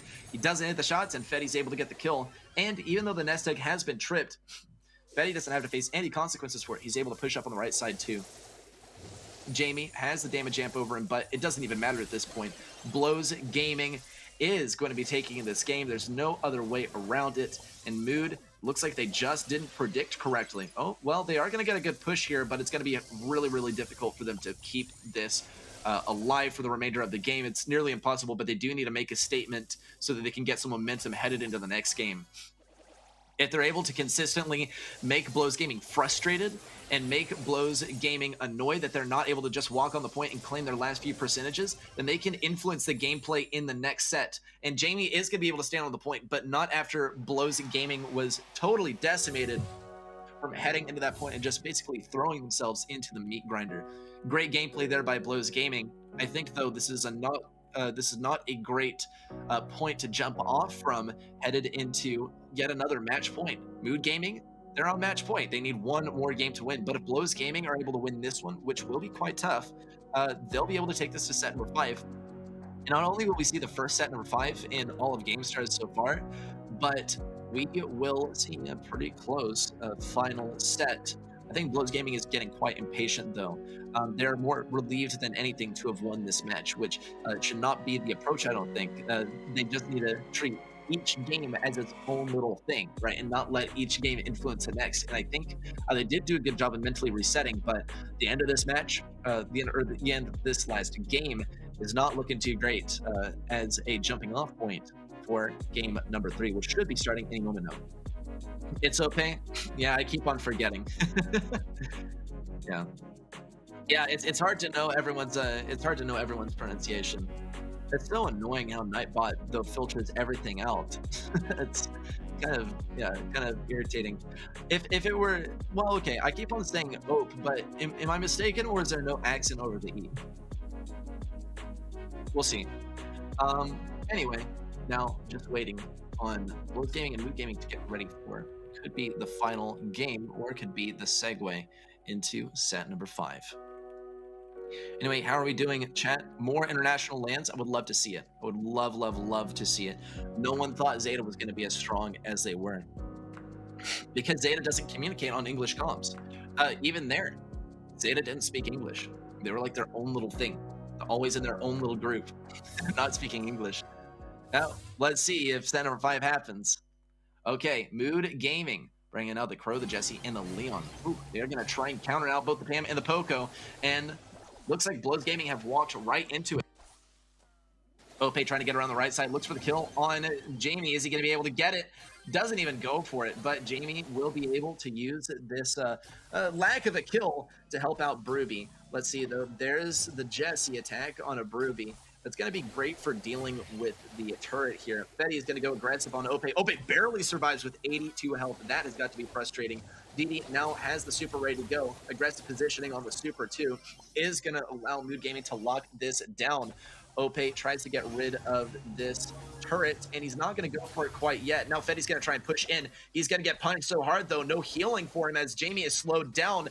2 turrets stacked on top of each other are going to be so difficult to deal with. Ope does get some damage dealt to him, but he's just fine. Jamie keeps on trying to make this happen, too, with the screeching solo, but it's just not that much damage, and it's just not enough. He keeps on feeding to the enemy team, and Didi's going to go for the defense here.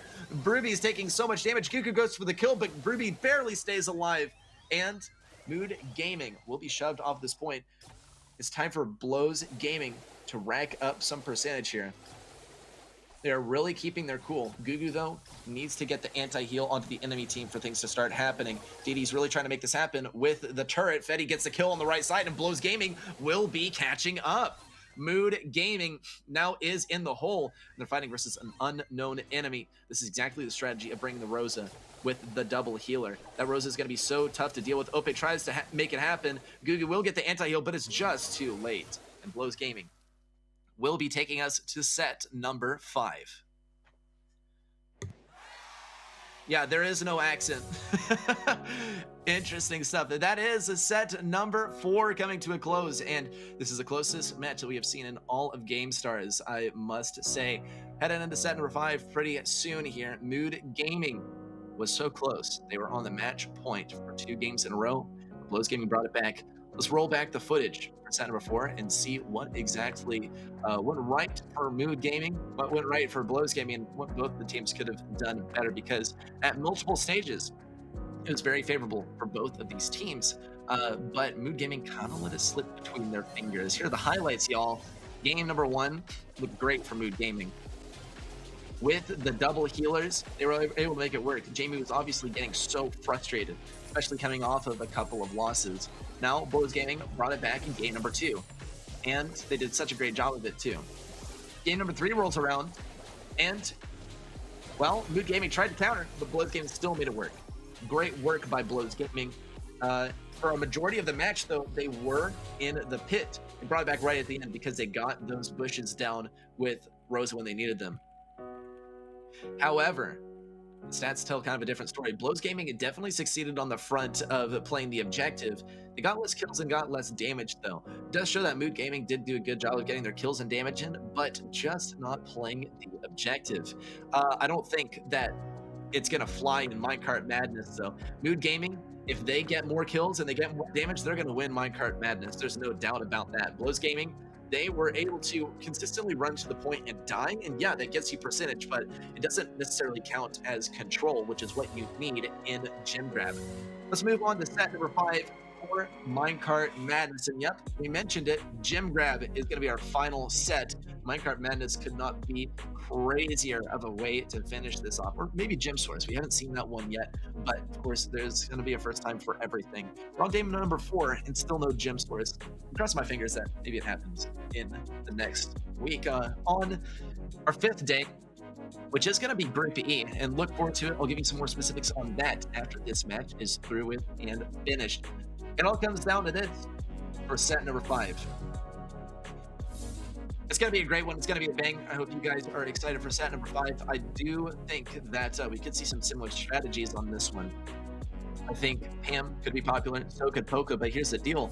It's long range enough that Bell is a fantastic option. Let's see if it happens. Bell and Byron from both teams. The difference maker is going to be Spike versus Surge, and this is actually not good for Mood Gaming. Surge is not going to be able to do much versus Ruby on the Spike, especially if Ruby is able to throw up that life plant when it matters most, and it looks like he is going to be able to. Ope still does receive a lot of heals from Byron, but it's just not enough.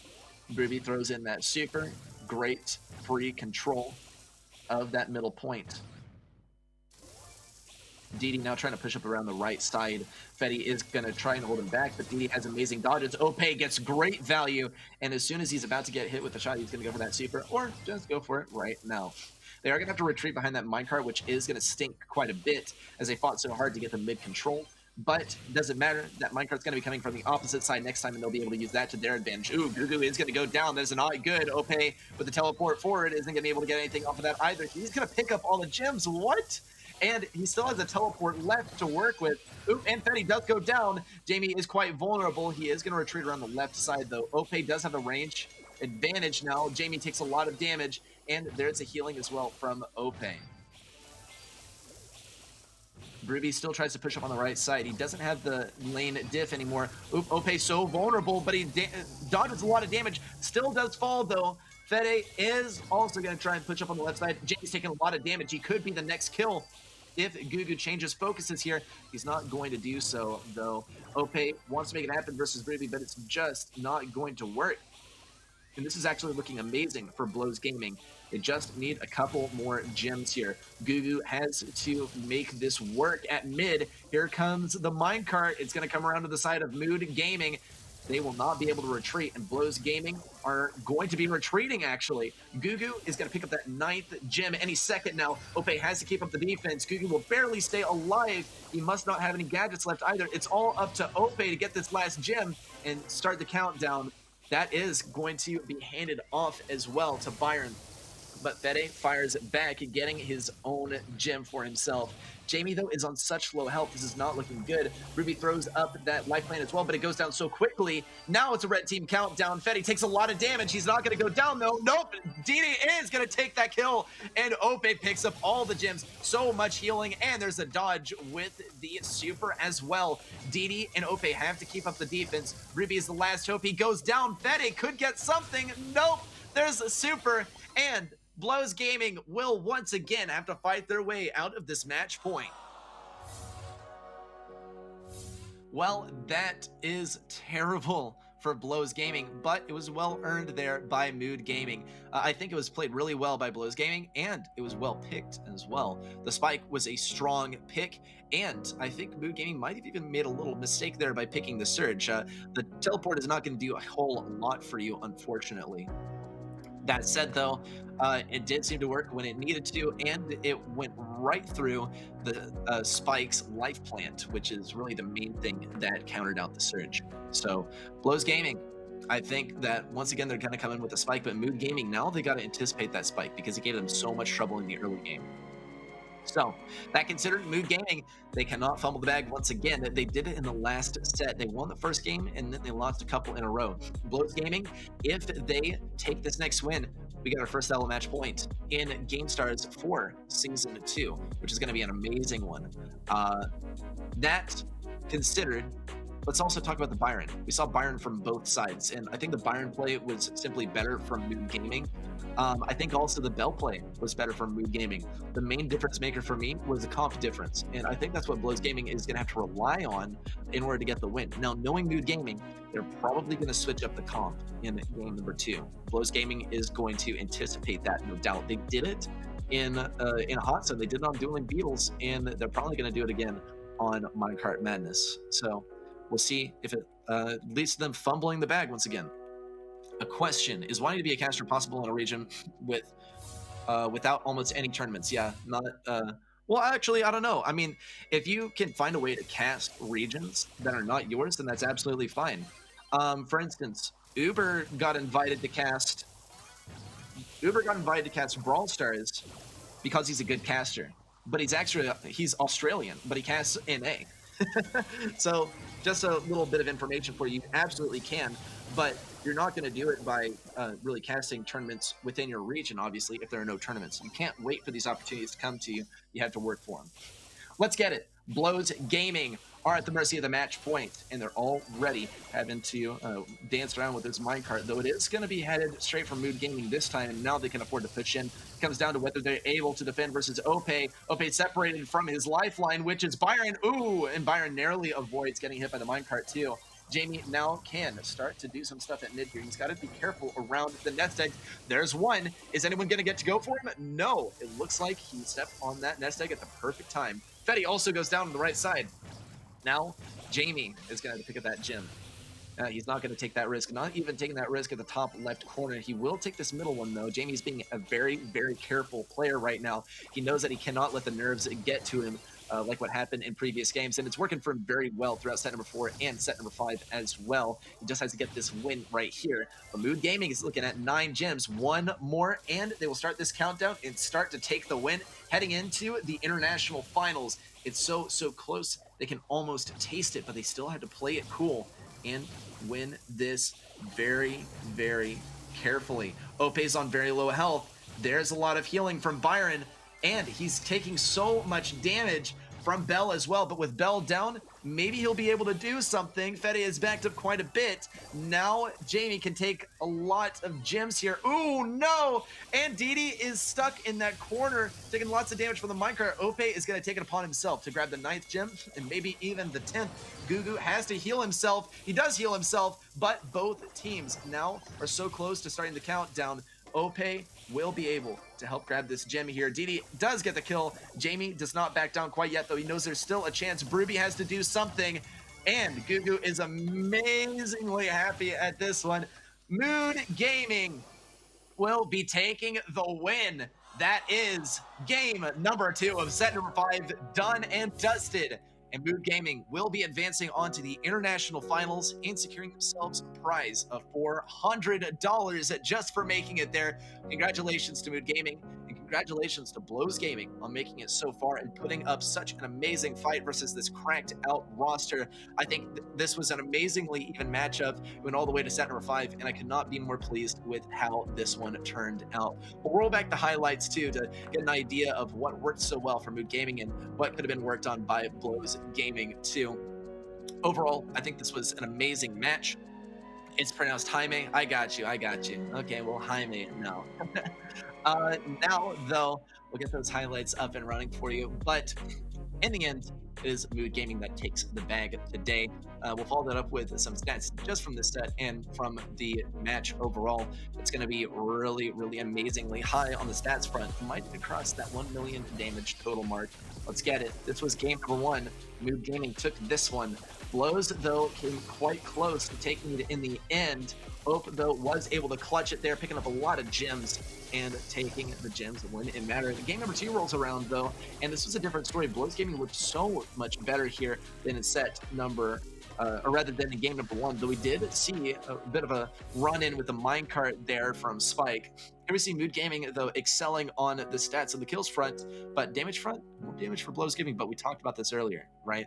Damage doesn't matter too much if you are not able to secure those kills, and that is what Mood Gaming did. They got the kills, and kills are what get you control. See, the thing is, control and kills, the interplay between those two is when you get a kill, suddenly there is not a brawler to fight against anymore. And 3v2 is a lot easier to fight than the 3v3. So you're able to get control more easily with the kill. And that's what it's all about, folks, is getting that control, getting those kills as sort of a mechanism to grab the control. With that, though, that's Mood Gaming, dominating performance here. Let's see their stats overall from this last match. And yep, we did. We crossed the 1 million damage threshold, overflowing the graphic. That is a point of pride. But you can see some pretty consistent brawlers throughout here were Bell and Pam throughout all these. I think Blows Gaming did really like to play the Poco, maybe even a little bit too much. It did work well for them actually in Hot Zone, but they tried it some places other than Hot Zone, which did lead to their demise. Mood Gaming did a great job of playing Rico earlier on the set as well, and Surge I think came in handy towards the end. I was very skeptical of it, but they played it so well that it just doesn't even matter if Surge wasn't the most amazing pick for the map, because they played it so well. And really, typically it's like the map that you're choosing your brawler because it's easier to play on that map, and it doesn't need to be easier on the map when you're just that good at playing the brawler. And take a look at the bracket as well. We've seen some changes going on behind the scenes. Mood Gaming has advanced on to the international finals, but there's still one more team from Group D that can head on to the international finals. It's going to be decided between Blows Gaming and Platoon. And well, while I do have my opinions on who will be taking this one, I think still it is going to be a pretty close game. Platoon did a good job versus the ZXC team, and they put up a good fight versus Mood Gaming. I can't wait to see how that plays out. We are going to be heading into that one on December 18th, but for now, here are the standings from overall today. This was a long day here at GameStars, 4-hour cast. And man, I mean, it was worth every single second of it. Blows Gaming took a 3-0 over the ZXC team. The ZXC team then folded to Platoon and another 0-3, but there were some single games that went to the ZXC team in there. Platoon versus Mood Gaming was also a lot closer than we expected, and then Blows Gaming versus Mood Gaming. What a way to finish off the day. With that though, that is, as I said, going to be finishing off the day. This has been Group D. We will be revisiting Group D later on for those decider matches on December 18th. I'm never going to shut up about it because, well, I want you to be there. It's going to be such an exciting day. Some teams going home, some teams going on to the international finals and grabbing $400. With that, though, this has been GameStars for today. Make sure you come back on Monday for some more GameStars action. I really hope to see you guys there. I would love to see you guys around. With that, though, this has been GameStars. This has been Ready Set. I encourage you guys to go check me out on Twitter. My Twitter is down there, and you can find out more communications there.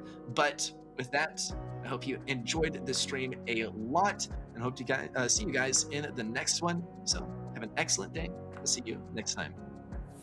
Brawlers! The showdown will make history!